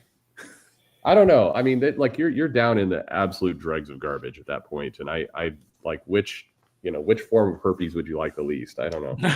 I fully expect the Harley Quinn Fartacular book to be better than Dazzler in NYX and Exceptional X. Yeah, you're right. Yeah, I just found out that it's Scratch and Sniff too, by the way. Oh, Nice. I mean, but to be Thank fair, you, the Victor. Harley ongoing has been really bad for a really long time. Harley Quinn is where they dump every garbage tier nobody writer and just let them do whatever. I mean, they put T. Franklin, a literal. I'm not even gonna get into it. Chunky whore. Thank you, Doc. But they put her on a Harley Quinn book. What does that tell you? Painful. Yeah, but yeah, Dazzler's really bad, and I'm sorry you had to like that book so much, Perch. I don't know why you're leaving this comment up on the screen. I mean, appreciate the $2, but great. Rate that 7. I hear that Sonic 3 is live action DBZ done right. Could be. Looks fun. The trailer got me. I was like, I haven't seen any of the Sonic movies, but I might have to correct that. So are you in favor of Keanu Reeves doing more VA work? Voicing, Yeah, look, I'm in favor of Keanu getting all the work. You know, Keanu is a genuinely decent guy by all accounts. You know, he gives big chunks of his salary to the VFX people that make him look good. He says, you know, when they did The Matrix, they made him, they made his career. So he gives back. There's no bad stories out there that I've ever heard about Keanu. My kids liked the trailer, but they were high as shit. My question, Hashish. Jim, when is the last time your kids weren't high? I don't know. I really don't know. But listen. Are they enjoying life? Yes, they are. They seem to be. They're seeing things. They're in a way better position than we are because they're watching things and they're just super excited about them. I get woken up like 6:30 a.m. with just this crazy coffee Giggles? going downstairs and then giggles. Yes, and then the smell of reheated. Then you hear the Taco bag Bell. of Cheetos open. That's Doritos. That's Those are the my worst. Cheetos. Hold get- on. I Hold get on. that I know that this is bullshit because stoners aren't awake at 6 a.m. That's true. Well, that is true. I don't think he ever went to bed. It's my one son, but the idea is I get these messages. I need $60 to go to the dispensary. So then I send that, and then like an hour later, it's like, Dad, can we get Taco Bell? And then a little later, it's like, I need some Cheetos. Jim, can you like toss your kids out and you can adopt me and I'll just I'll be way cheap. I'll be way cheaper. And Aaron will even buy his own pot. Yes. Yeah, and my own Taco Bell. Very nice. Nerd says, what would it take to dethrone the big two in comics? I hate that people keep saying there is no industry without them. Movies and animation are the only reason they're still on top in the current era. What do you think it would take, Perch? You've been talking about this a lot on your channel. What is it going to take for Marvel and DC not to sit at the top? Obviously, Marvel number one. Distribution. It's super easy. Barely an inconvenience. It would be the fastest thing you could do. Just they need to. And they really aren't the top of the industry, are they? Dogman Not outsells all of that shit. Yeah, for sure. And I think, and look at manga is outselling a lot of this stuff. Sometimes because of quality. I mean, for sure. But the bigger reason, honestly, in terms of raw sales, yeah, it's everywhere. So you get in some indie comics regularly appearing in Walmart and Target and grocery stores in places people go. Now, it's not the same as it was in the 80s. It's not going to have the same boost, but it all changes. I had a conversation with Matt from Udon recently, and even the numbers of how comics could go down. If you could guarantee that your average number of comics is selling, 100,000, 150,000 copies, you could easily drop the price a good $1.50 from the cover and still have this, a good margin. You could offer returnability. It's all about that. So it's all about distribution. If they get there, certainly the quality has to come too. You can't just have Harley fart everywhere. It's got to be a good book, but get it places, and you could dethrone the big two within 12 months. All right, Doc. I'm sorry, I cut you off. No, you're fine. I was going to say, okay, I'm going within the realm of possibilities of them actually, because sadly, the distribution thing, yes, it's great. They're too fucking retarded to do it, so they won't. The current indies, you're probably right, but I mean that's like somebody said in the chat. The big two are Viz and Scholastic. They're not Marvel and DC. Yeah, just come on. But you get a reasonable comic company, and it wouldn't take that much cash to do it. And you start going to those places. You put your stuff in Five Below. You start getting that distribution out there. It would be fast. The economics would work. You drop the price down, but you have to be really careful about who you hire for sure, because the mission is capitalism. It is about volume of books going out, and that's what you got to do. The current comic companies are the independents are largely boutiques. They are people who want to be in the comic industry, not people who want to make a ton of money. And those are unfortunately sometimes radically different things. Yeah, because one is about it's essentially borderline vanity publishing, and the other is an actual business. If we assume that they are not smart enough to actually figure out that that any of these publishers need to be in normie spaces, because that's the one thing that they don't seem to want to try, even make an attempt at tackling. Assuming that they want to just still live in the niche LCS world. How do you dethrone the big two of that world? 20 years of sustainable content. Yeah, sustained greatness, and being prepared to lose a ton of money. I mean, the vast majority of indie comic companies are so massively in debt, and I'm not talking, like $1 million. I'm talking like 10 million, 20 million in some cases of debt that's out on those companies. And it's vanity. It's people get into this because they really always wanted to own a comic company, and they have a fondness for an LCS, and I obviously have a fondness for the LCS. But you have actually some really good stories coming out. We're going to go to this best of list on your show. There was some good stuff printed out this year, and you put that in a place where you've got a much higher volume of people that can see it and buy it. It will go, and that is why, there's some good manga out there. You go to Target and you look at the manga they sell. There's some absolute garbage manga in there, but it's still doing really well because it has the eyeballs and distribution is right there. Yeah.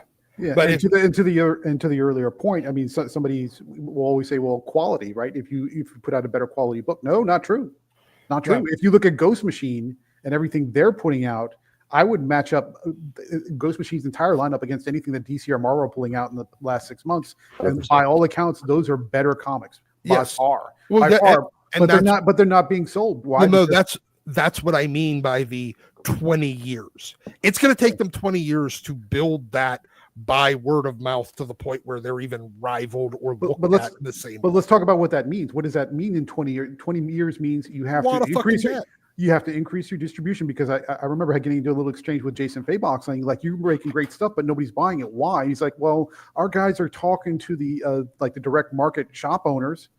Like, that's not enough. Then what are you doing for marketing? Well, once in a while I'll put out a tweet.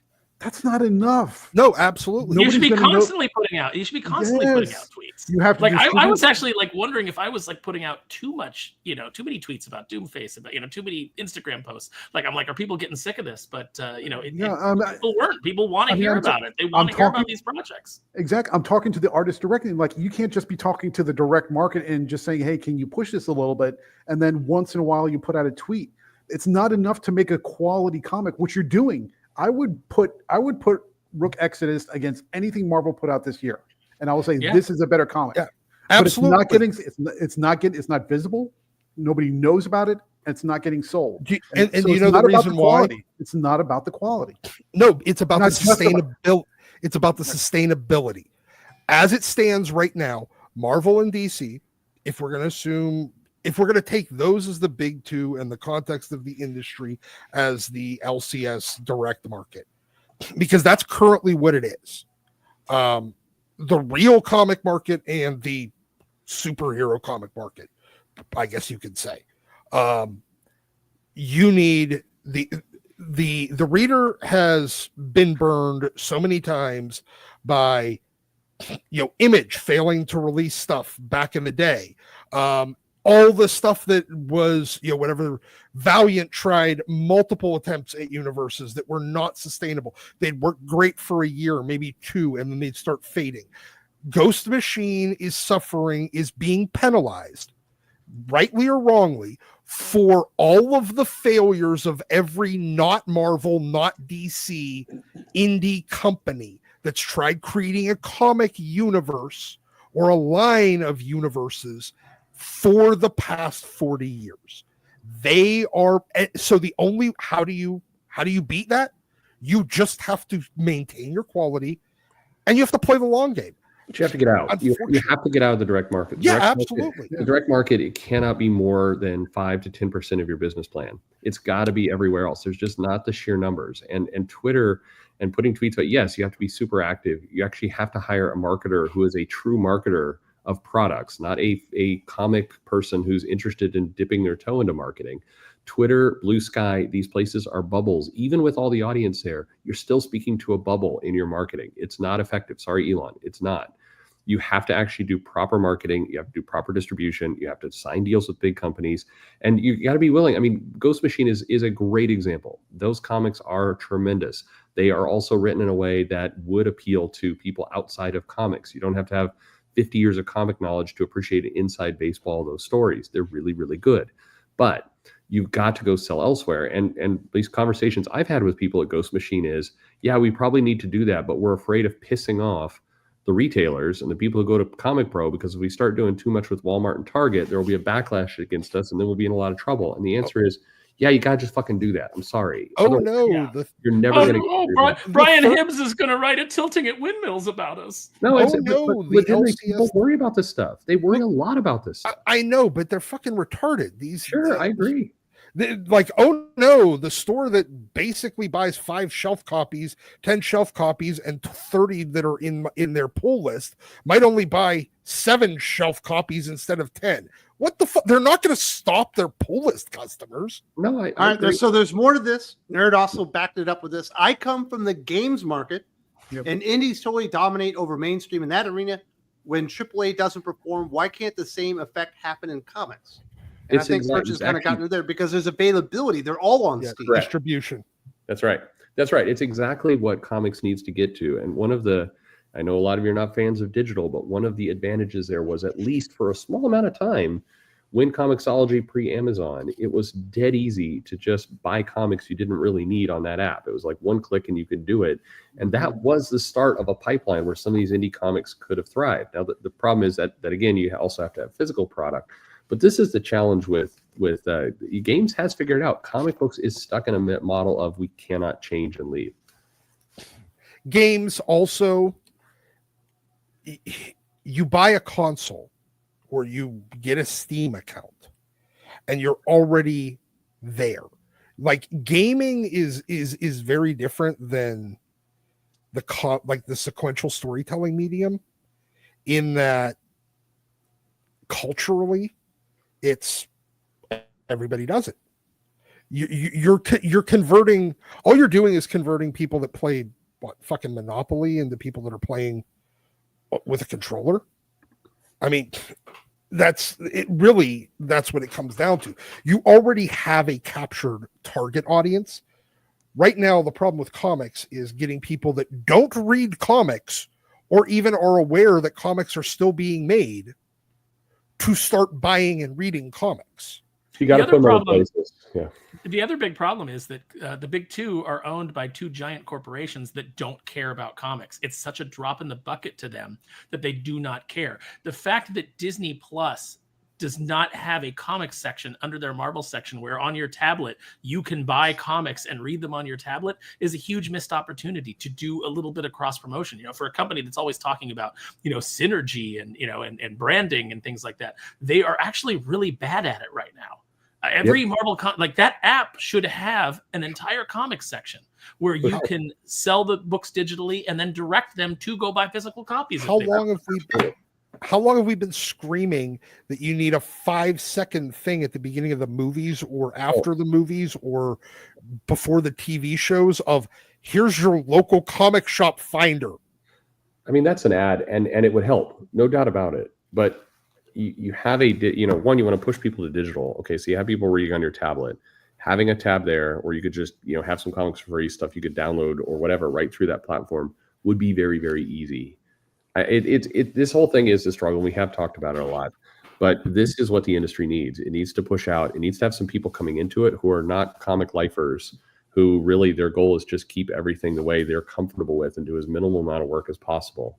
And a lot of the people in these supporting functions, the people in charge of distribution, marketing, sales at the big 2 and others, and the indies wind up hiring people from the big 2. That's their pipeline, rather than going outside. because they think this institutional knowledge is going to help them, but all it's doing is holding everybody back. Not only that, but when they have gone out, once again, we come back to the fact that they don't have any money. So hiring people that are good at marketing, they can't do that because they can't afford them. Look, only thing I'll disagree with you hard on, they do have the money. These, like literally, some of these companies are in debt $12 million that they've raised. You can get good marketers at that rate. You absolutely can, but you've got to hire them. You've got to be willing to go outside. You got to be willing to be told you're wrong.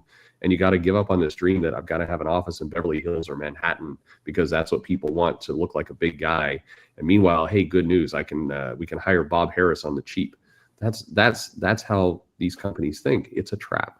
But they absolutely have the money to do it. They have massive amounts of cash flow they could put their hands on until they spend 5 years doing this and then get themselves so much in the hole that now they're just struggling to figure out how to pay bills. But it doesn't start that way. Boom had the opportunity to do this. Valiant, Alien had the opportunity to do this. Titan had the opportunity. They all did it. You can just go down the list. And I apologize, I'm mildly passionate on the topic. No. We should do an interview about Boom sometime, Perch. I can tell you, I could talk at length about my time there. For sure. So awesome conversation. Really appreciate that one, Nerd. The conversation stimulator. We got Federico de la Casa. Merry Christmas, everybody. Perch, is the new Valiant Alien books in debt as well? Do the big two risk closing or selling their IP? Yeah, a lot of these companies, they raise, and keep in mind, debt doesn't always mean the same thing. When you're a small company, you will raise money, which people call raising debt. And that's generally not a bad thing. If you're a startup, you get investors, you raise money. And that's a lot of what's gone on. But the problem is when you spend through that money, then you have to go do another round and you get more money in, and you're generally on give away more of your company. Yeah. And that's so yes, that there is more that of your income has to go out as payback, all that good stuff. Yep. And the big two are not going to close or sell their IP because they're not needing to play that game. For Disney, you could shutter the whole thing and you could spend another 20 years selling Spider-Man merch at places and it wouldn't really matter to you. So they're not going to necessarily close it. They're just, it's a write-off. And I think Aaron, or somebody said earlier, that's part of the problem as well, because if you have no motivation to succeed, then why go out and hire the headhunter? Why go out and hire a big marketer or somebody who's aggressive? There's no reason to. That just disrupts your general vote. I mean, we all remember Daniel Cherry. Which that was the right idea, wrong execution. Oh, absolutely. They hired a guy that wasn't very good. Because he's the guy that would work. Right? He may be great. It didn't matter. It didn't do anything. Like he may have an amazing background, but he prompted to come in and do absolutely nothing. Well, I think the only thing that he did do was didn't he get those Fortnite game codes in the comics or something? Yeah, that's right. Yeah, and tell McFarlane that he couldn't put guns with the action figures anymore. Yeah, was that him? I thought that was more Marie. I'm not sure. I think it came from the top. I know that's what my McFarlane people have told me, but he did the Fortnite deal, which was a good deal. Like you needed to do 10 more of those, and then we'd be all saying different things. Money, yeah. He did one, and kind of that was it. Ideator says the problem with comics is that the teams are too large. Indies are where it's at. IP is everywhere, and it's only a matter of time. Games saw this. Yeah, I mean, look, I'm going to keep going with Kneel Before Doomface. I'm going to keep building out that universe, and I'm going to keep doing that book as long as you guys are willing to back it. And I think that there's plenty of people in the indie space. You're seeing guys like, HH with Here Comes Calico. You're seeing, Von Coleman with Phenomenova. You're seeing all these guys go out and do these independent projects. And it's starting to get, it's small right now, but it is gaining momentum. And, there's probably, maybe like 2,000-3,000 people that are just passionate backers of these things that are keeping them going. But, hopefully you can reach out to a broader audience, because we're actually trying to reach people. We're trying to reach people that are lapsed comic book readers, or that who aren't, currently comic book readers, or, who have just a general kind of interest. We're trying to hook them with different ideas, stuff that, the big two can't do, the big two won't do, and that nobody who goes into the big two wants to pitch, because then they're going to be owned by some big corporation. And, maybe they make a movie out of it someday. Maybe it gets an animated series and they rake in a bunch of money. And if you're lucky, you get invited to the premiere. Yeah. There's no incentive to create for these companies anymore, which is why we're just getting rehash after rehash after rehash. So, the problems of the industry are not just one of distribution. They're ones of creativity. They're ones of incentive. It's like what Perch is talking about. There's no money in it for any of the people to come in and really innovate. Yeah. It's like and Marvel just puts out too many books. They're putting out like 70, 80 books a month. It's ridiculous. Well, which is a good strategy if you're on the newsstand and you've got spinner racks and you're trying to choke everybody else out. But in the direct market, that's just retarded. Yeah. They still are trying to just choke everybody else out because there is still a limited number of books that stores are going to put on shelves. Well, they are. You're correct. That's why they're doing that. It makes no financial sense as a strategy anymore. Yeah. Very good stuff. Really appreciate that. But it worked before, Perch. It worked before. Yeah. It'll keep so working. did variants. Drives me crazy. I hate the health challenges I've had this year and everything else because this was right about the time that my publishing interest would have launched. And then you could either be complimenting because I'm doing the things I'm saying, or you could be laughing that I fucked up too. But oh well. So we've had some great discussions over the last 2 weeks of aficionados about what were the best comic books of the year and the worst comic books of the year. But we did not have those with Perch. So I wanted to give you the floor. What do you think is the worst comic book issue or series that was released in the year of our Lord 2024, Perch? What was the worst? All right. Look, I've got the worst or the best. Let's go Both. worst first because that's what we need for fun. For me, there's probably worse books, but the X-Men books, because of my history with that line and everything else, hits home the worst for me. I'm sure there were worse moments in books, and a lot of it. So you're saying it's all of it? Yeah, I think this entire transition has been terrible. It has been just awful. And it is the exceptional X-Men, NYX, Dazzler. We talked earlier. I hated Phoenix from the beginning. I mean, it's painful for me to watch these characters I grew up with get hurt so bad. And I think, for a lot of you probably have arguments with creators and things. What they don't understand, what the creators do struggle to understand, is we've grown attached to these people like a family member, these comic characters for decades, and then now you're writing them like morons, and it does hurt, and that's why people are passionate about it. So that's X-Men. This Krakoa to because we were doing the fall of Krakoa issues; those were so fucking awful. I just character assassination level awful, unreadable. Yeah. Go to the better. I mean, look. We talked about Ghost Machine. I'm loving that line. I think what's happened with Geiger is really good. I like Red Coat. I like these books. They're just really, really good books. And so that's been a big highlight of the year. I've liked what Philip Kennedy Johnson's done with Hulk. I haven't liked the all the parts of the individual books, but I do like the strength of DC trying to get something going with All In and Absolute. I like that it feels like an initiative and people are actually trying to push the ball forward. The execution's not always there, but I from a company standpoint, no, it's not a book. I really like that moment. I've enjoyed Void of Rivals through the year. The book, and I heard recently, this is apparently a big woke book that I'm about to say I enjoyed tremendously, was Beneath the Trees. Where Nobody Lies. Where Nobody Sees. I enjoyed that book quite a bit. It now, granted, it is a fairly obvious, serial killer. I mean, it's Dexter in a comic book format, but I really enjoyed just the pacing, kind of how that book worked out, and it was fun. And I wound up really enjoying that. I don't get the woke part. Maybe one of you guys can explain it to me, but it was enjoyable.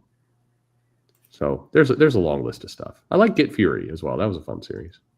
Get Fury was good. I really like that Chris Claremont Wolverine deep cut. Yeah, that was good. With Edgar Salazar. I thought that was really good. Yeah. Then I'm loving the Green Lantern stuff too. I know maybe you're not as into Green Lantern as I am, but I love the way he blew that up. I do. I like that. I on the whole, and maybe it's just me, I think I enjoyed more than I hated this year, but I've gotten just a lot more merciless about not caring or remembering things I hate. I read it and it's like 4 pages in, it's like, this is clearly going to be shit, and I'm out, and it just vanishes from my memory, and it's a better place to be.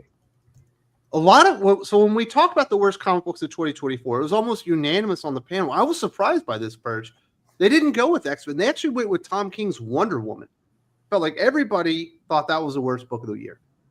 Yeah, the thing where you and maybe this is me with some of you this will resonate with you.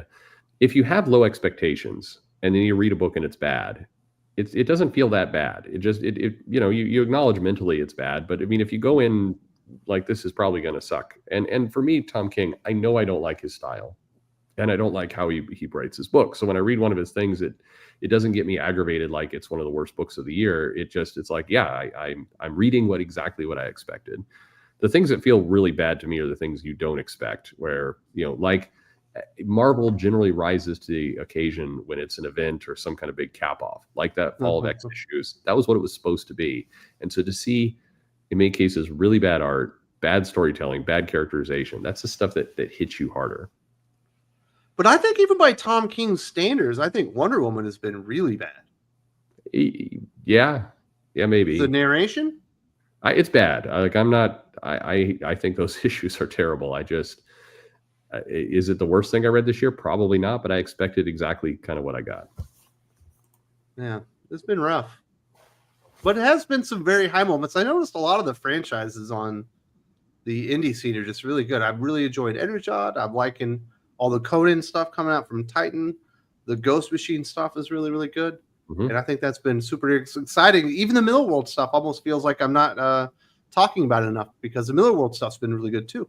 Yep, there's been good books there. There's been a lot of really good books out, and it's this is the nature of YouTube and panels, and when you talk about things, it's good things that are good. You just get a good feeling inside, and you enjoy it, and it's it just hits you solidly. And the things that are bad just piss you off so much you got to express yourself. So we wind up talking a lot more about the bad stuff, but there are good books. Yeah, Jenny Sparks. Yeah, somebody put this in the chat. Jenny Sparks is worse than Wonder Woman. I stopped reading after 2 issues. Nobody cares about Jenny Sparks. So that's fair, but that is a much worse book. much worse book. So I should have been tormenting Doc this whole time with Jenny Sparks. It got worse. Oh, Jenny Sparks. I mean, Doc and Jenny Sparks would be amazing, because that's it's not just bad writing; it's bad character stuff. It's hitting some of those Wildstorm feels that I think Doc likes. It's diving into politics that would just drive him nuts. That's clearly the present you need to flip on Doc. Oh. Fuck. I read the first issue. Guys, I actually have to dip out. Later, Aaron. So, I wanted to say goodbye to everybody. Just let everybody know, since thank you to the 2 people who backed Kneel Before Doomface while we were on the stream here. I don't know who you are because I can't see that right now, but I really appreciate it. And one of them was Tommy Reviews. There you go. Thank you, Tommy. And I just wanted to say that it looks like I'm going to be doing an 8-page Colonel Silverstreak story for Jesse Snyder's upcoming Sugar and Bone magazine. So I'll talk more about that as it kind of comes together. But we're going to introduce the Kneel Before Doomface version of Cobra/Hydra in that story. So that should be fun. Very nice. Well, congratulations on your success. Really, really awesome to see. Well, you know what, Perch, you contributed huge to that, because when we did that interview, I jumped up 2K when that interview launched. Nice. Just like in one day. So thank you so much. Thank you to everybody who backed it. And I will see you guys next week. Have a Merry Christmas. Merry Christmas. Yep. Did Aaron Sparrow just like low key shit all over me? Like, Perch has better reach than I do? That felt personal to me, Perch. He was talking about me. Does he? Oh, well, you have a better reach than I do. You have more engagement. Way. Oh, no. You've got more reach around, though. Yeah, I definitely have more reach around. Yeah, that's true. You have more engagement. Well, this is the best worst list, but what are you guys excited about for next year? Or is that another show? G.I. Joe. G.I. Joe is really good. I like the second issue this week as well. What is wrong with sus Gabe not liking good comic books? What is it, Gabe? Is it too much fun for you? It's you can't help but draw comparisons with Real American Hero, and it was okay, but not as good.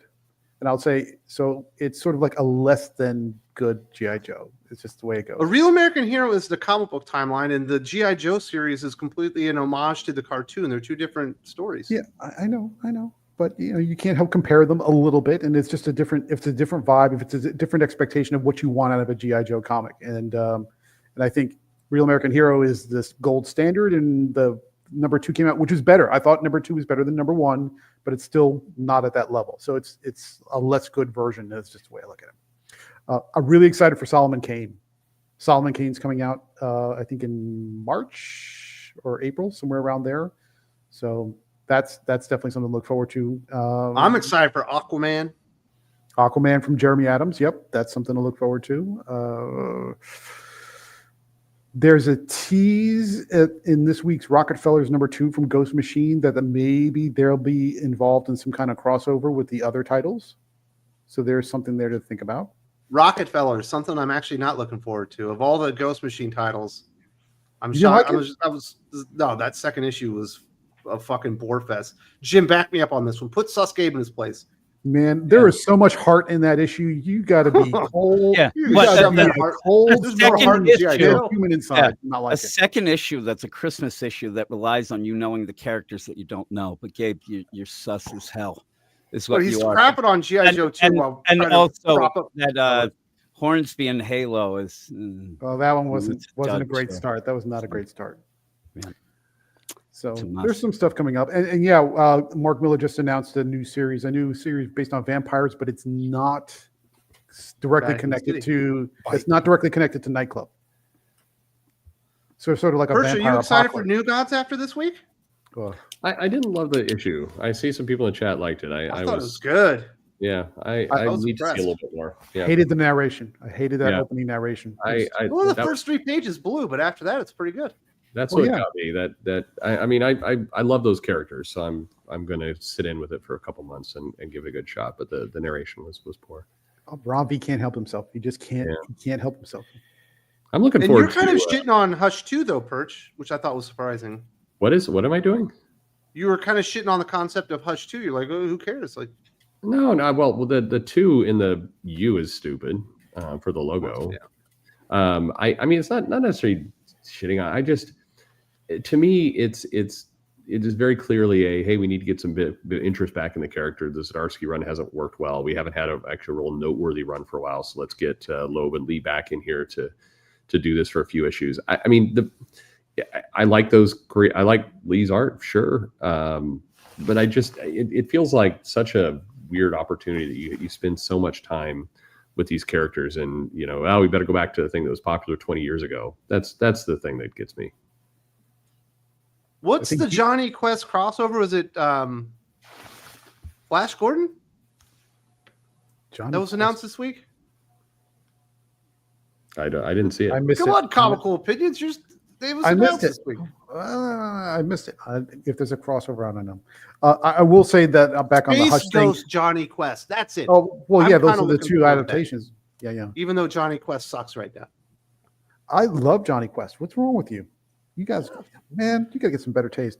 I think DC is overestimating how big of a hit that Lee Loeb Hush return is going to be.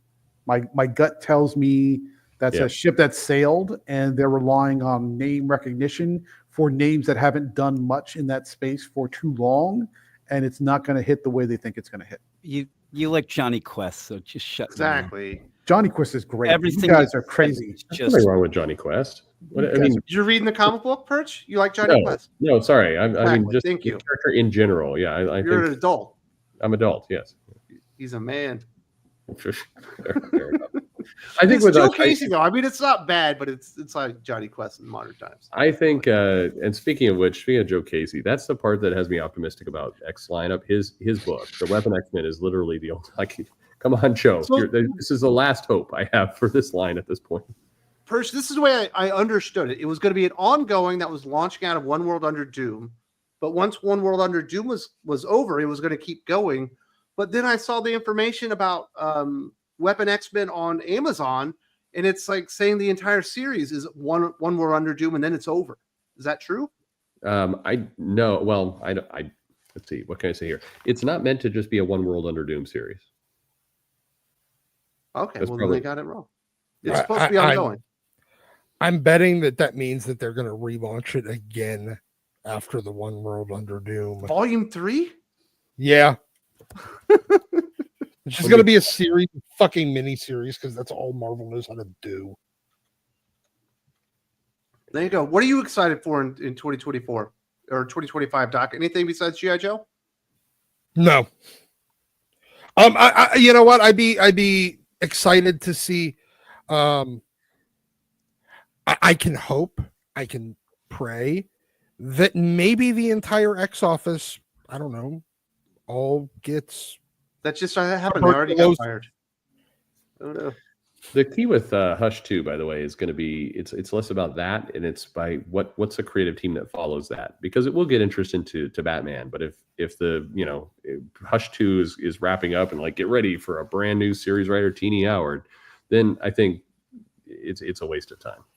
So the name I came up that made sense to me following that was probably Jason Aaron. But that's not the name I'm hearing. I keep hearing other names. The Philip K. Johnson thing I'm fine with because his Batman and Robin is actually pretty fucking cool. But like the Dan Waters stuff, I don't get it. Mm-hmm. Like he's fine, but he's not good. I've heard your favorite writer of the Ultimates guy is in the running.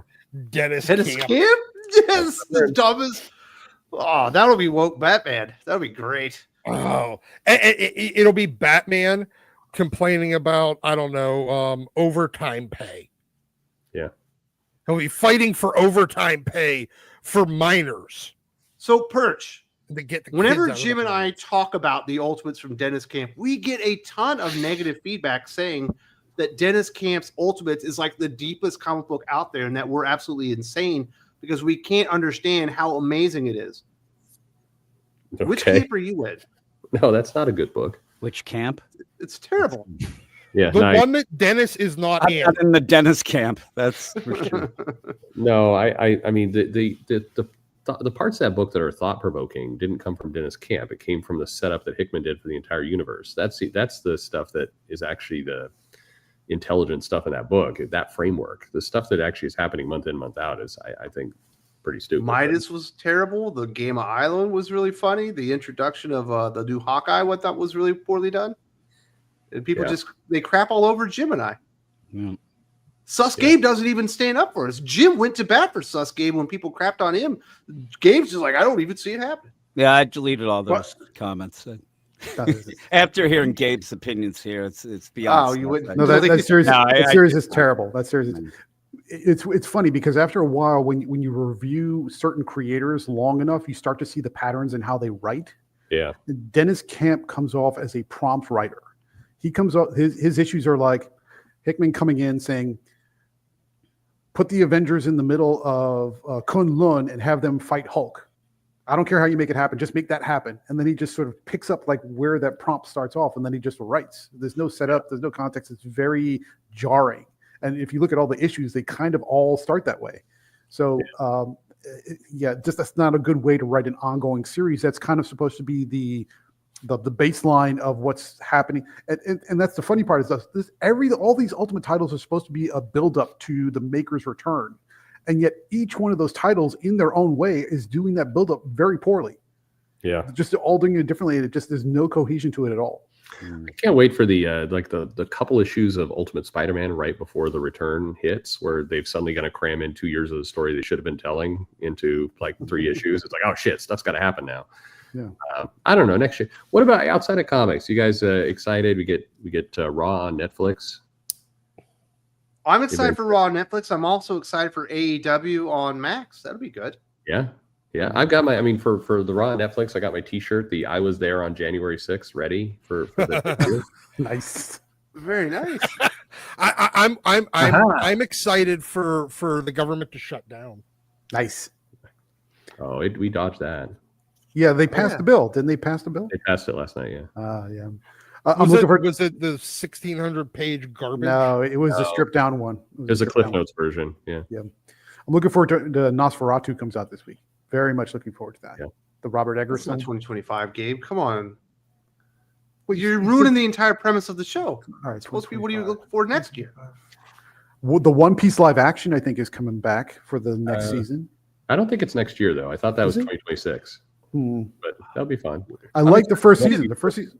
The manga next year. We're going to get we're really ramping up the end of the series now. Jim, what are you looking forward to in 2025? Nothing. Death, maybe? Man, I don't think I'm going to make it to 2026. So I guess that One Piece Maybe that's what I it won't is. see. Yeah, I just nothing. That was supposed to be a joke, and it felt like you meant that, and I'm feeling terrible. I did. I legit don't really look for. I'm not even joking. I don't really look forward to anything ever. I just wait till it comes and go with it. That's misery. Yeah. Yeah, I've had so many of my hopes and dreams dashed in the past that I just go with what comes out. Whatever. Oh, Merry Is- Christmas. Yeah, Merry yeah. Christmas. Yeah, Yeah, thanks. but Christmas. For some of you. Again, I I'm could looking just keep forward to going, visiting the yeah. United States with my family, and hopefully Perch doesn't use too many racist jokes on my wife. But otherwise, I think it'll be a good time. Is it Promises weird? to Is it only weird use- that nobody's talking about the Fantastic Four movie? No, to me that fits almost in the same camp as a Superman movie. I mean, both are going to spend a decent amount of that film trying to hit some nostalgic cues and try and get people interested. It's actually, that's a good question. I suspect Superman has a better chance of actually succeeding in a head-to-head matchup between the two. What do you guys think? Yes, Yeah. Superman, 100%. It's a restart to the universe that feels a lot more like traditional Superman in an era where I feel like people want to be more hopeful. And Fantastic Four is going to be following on the heels of what might be the worst performance of an MCU movie to date with Captain America, whatever the hell they're calling it this week. There's no way that'll do worse than the Marvels, but I think it might. No. It'll do better than the Marvels. I have a lot less faith than you guys on that one.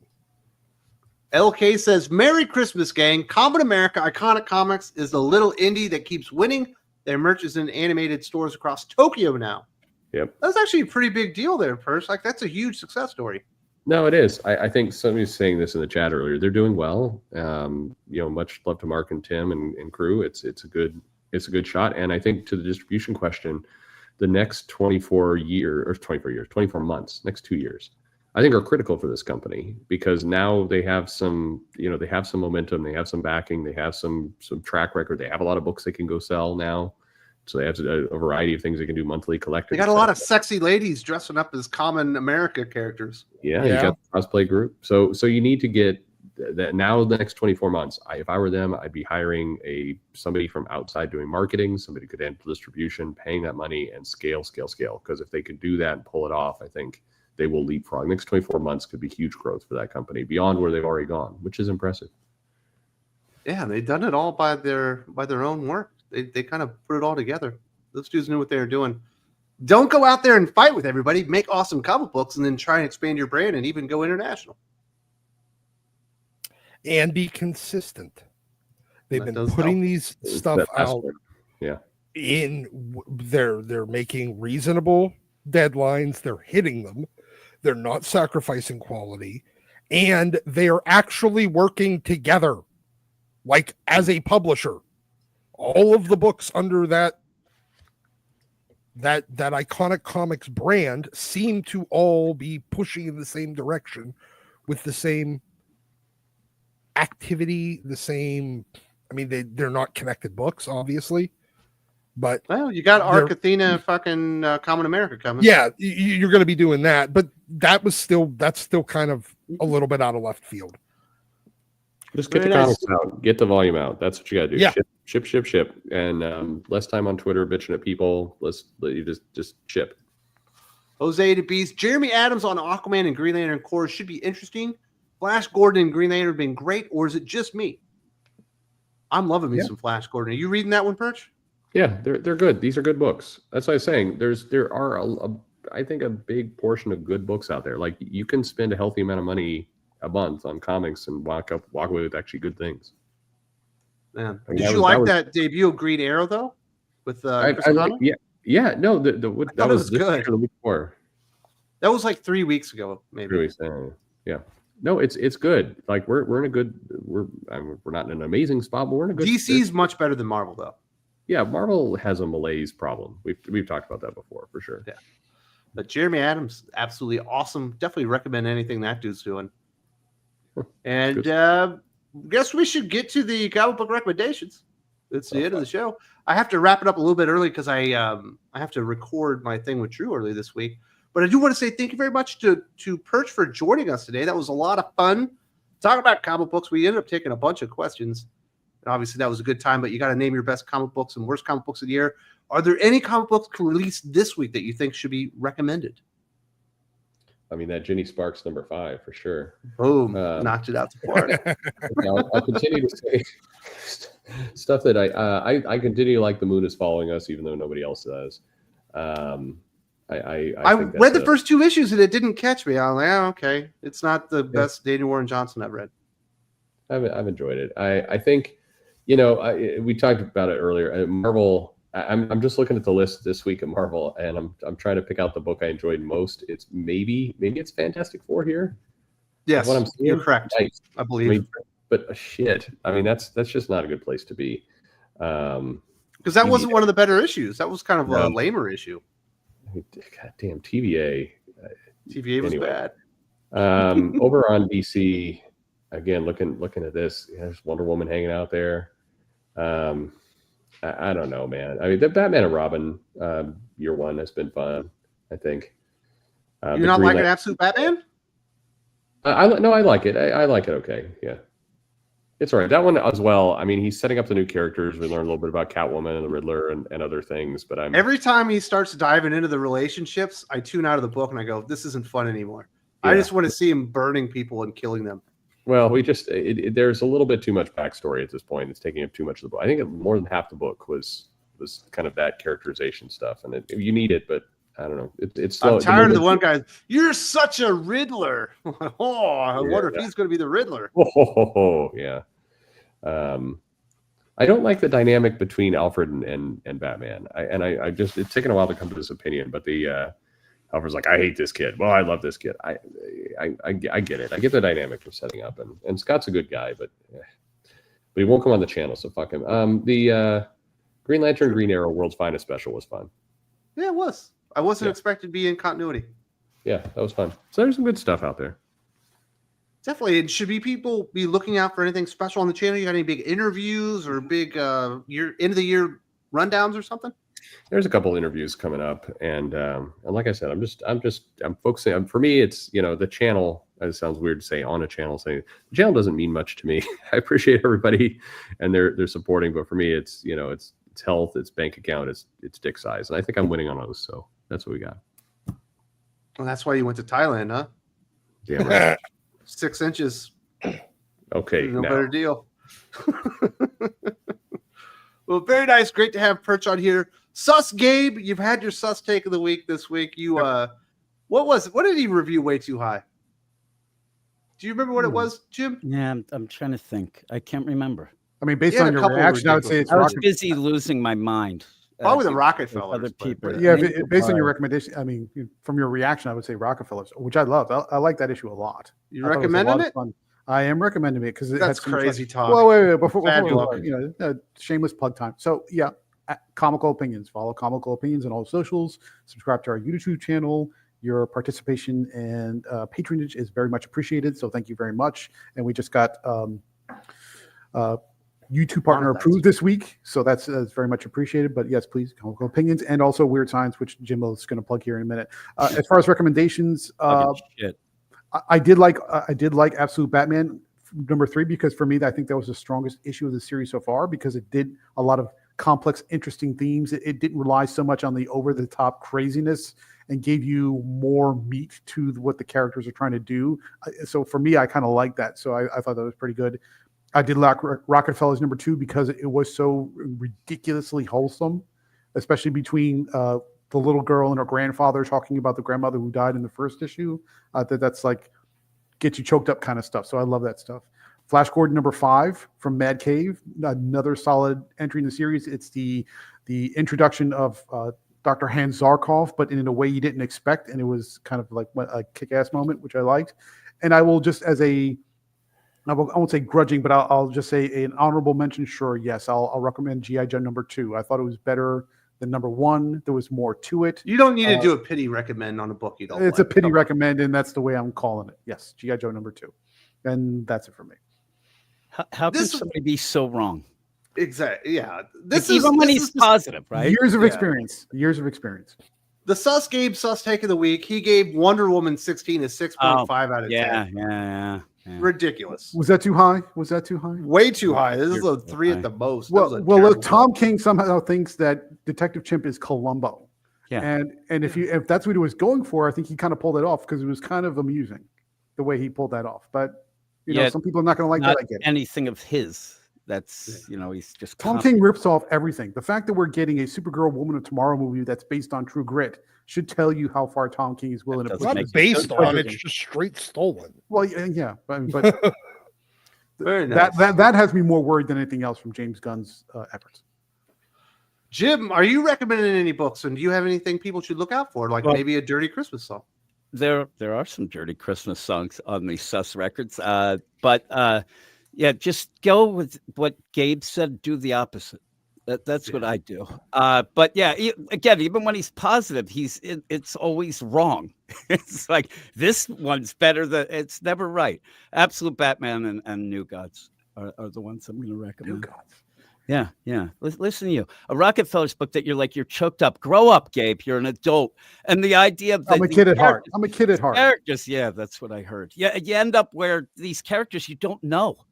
I'm betting you can't even name them by name right now, just off the top of your head, because we don't know the characters. Roland, Richie, Reggie. Okay, we What still about the have woman? other- yeah, you don't wife? even. That's the thing. You You skip. don't even remember the wife's name. Her name is Reggie. It's a nickname. What about the I grandfather? thought that was your grandpa. No. Grandpa is Grandpa. I think it's Grandpa Robert. Exactly. Mhm. Unmemorable Yeah. characters. That's the They thing. just Way call to him do it, Grandpa. Jim. I love the part where I'm like, oh man, that's such classic Richie that we don't know. That's the thing. And I'm not saying Tomasi's problem. I'm saying the problem is, why did they make him do a Christmas issue, the second issue? It felt like an annual, in the second issue. It was ridiculous. Should have been an Plus- annual. Plus, The real all it issue. was just, Fantastic Four Reed Richards. It's nonsense. But I think I'll like the book. I think it'll get, but we're only at the second issue, and you have what seems like an annual issue. Nonsense, Gabe. Very nice. We'll be looking out for some dirty Christmas songs. And last but not least, we do have the doc. I don't imagine that he's going to be recommending Ultimate Spider-Man this week. Not that it was a terrible comic book, but it wasn't good either. You got any recommendations, Steve? Well, I am going to recommend that you all check out our review for Monday. Ultimate Spider-Man number 12. I'm very split on the comic. When does it come out? That Came review? out already. Oh, Wednesday. Wednesday. Oh, yeah. the review video is out on Monday. Okay. All right. So yeah, I recommend you check that out. I am going to recommend G.I. Joe number 2.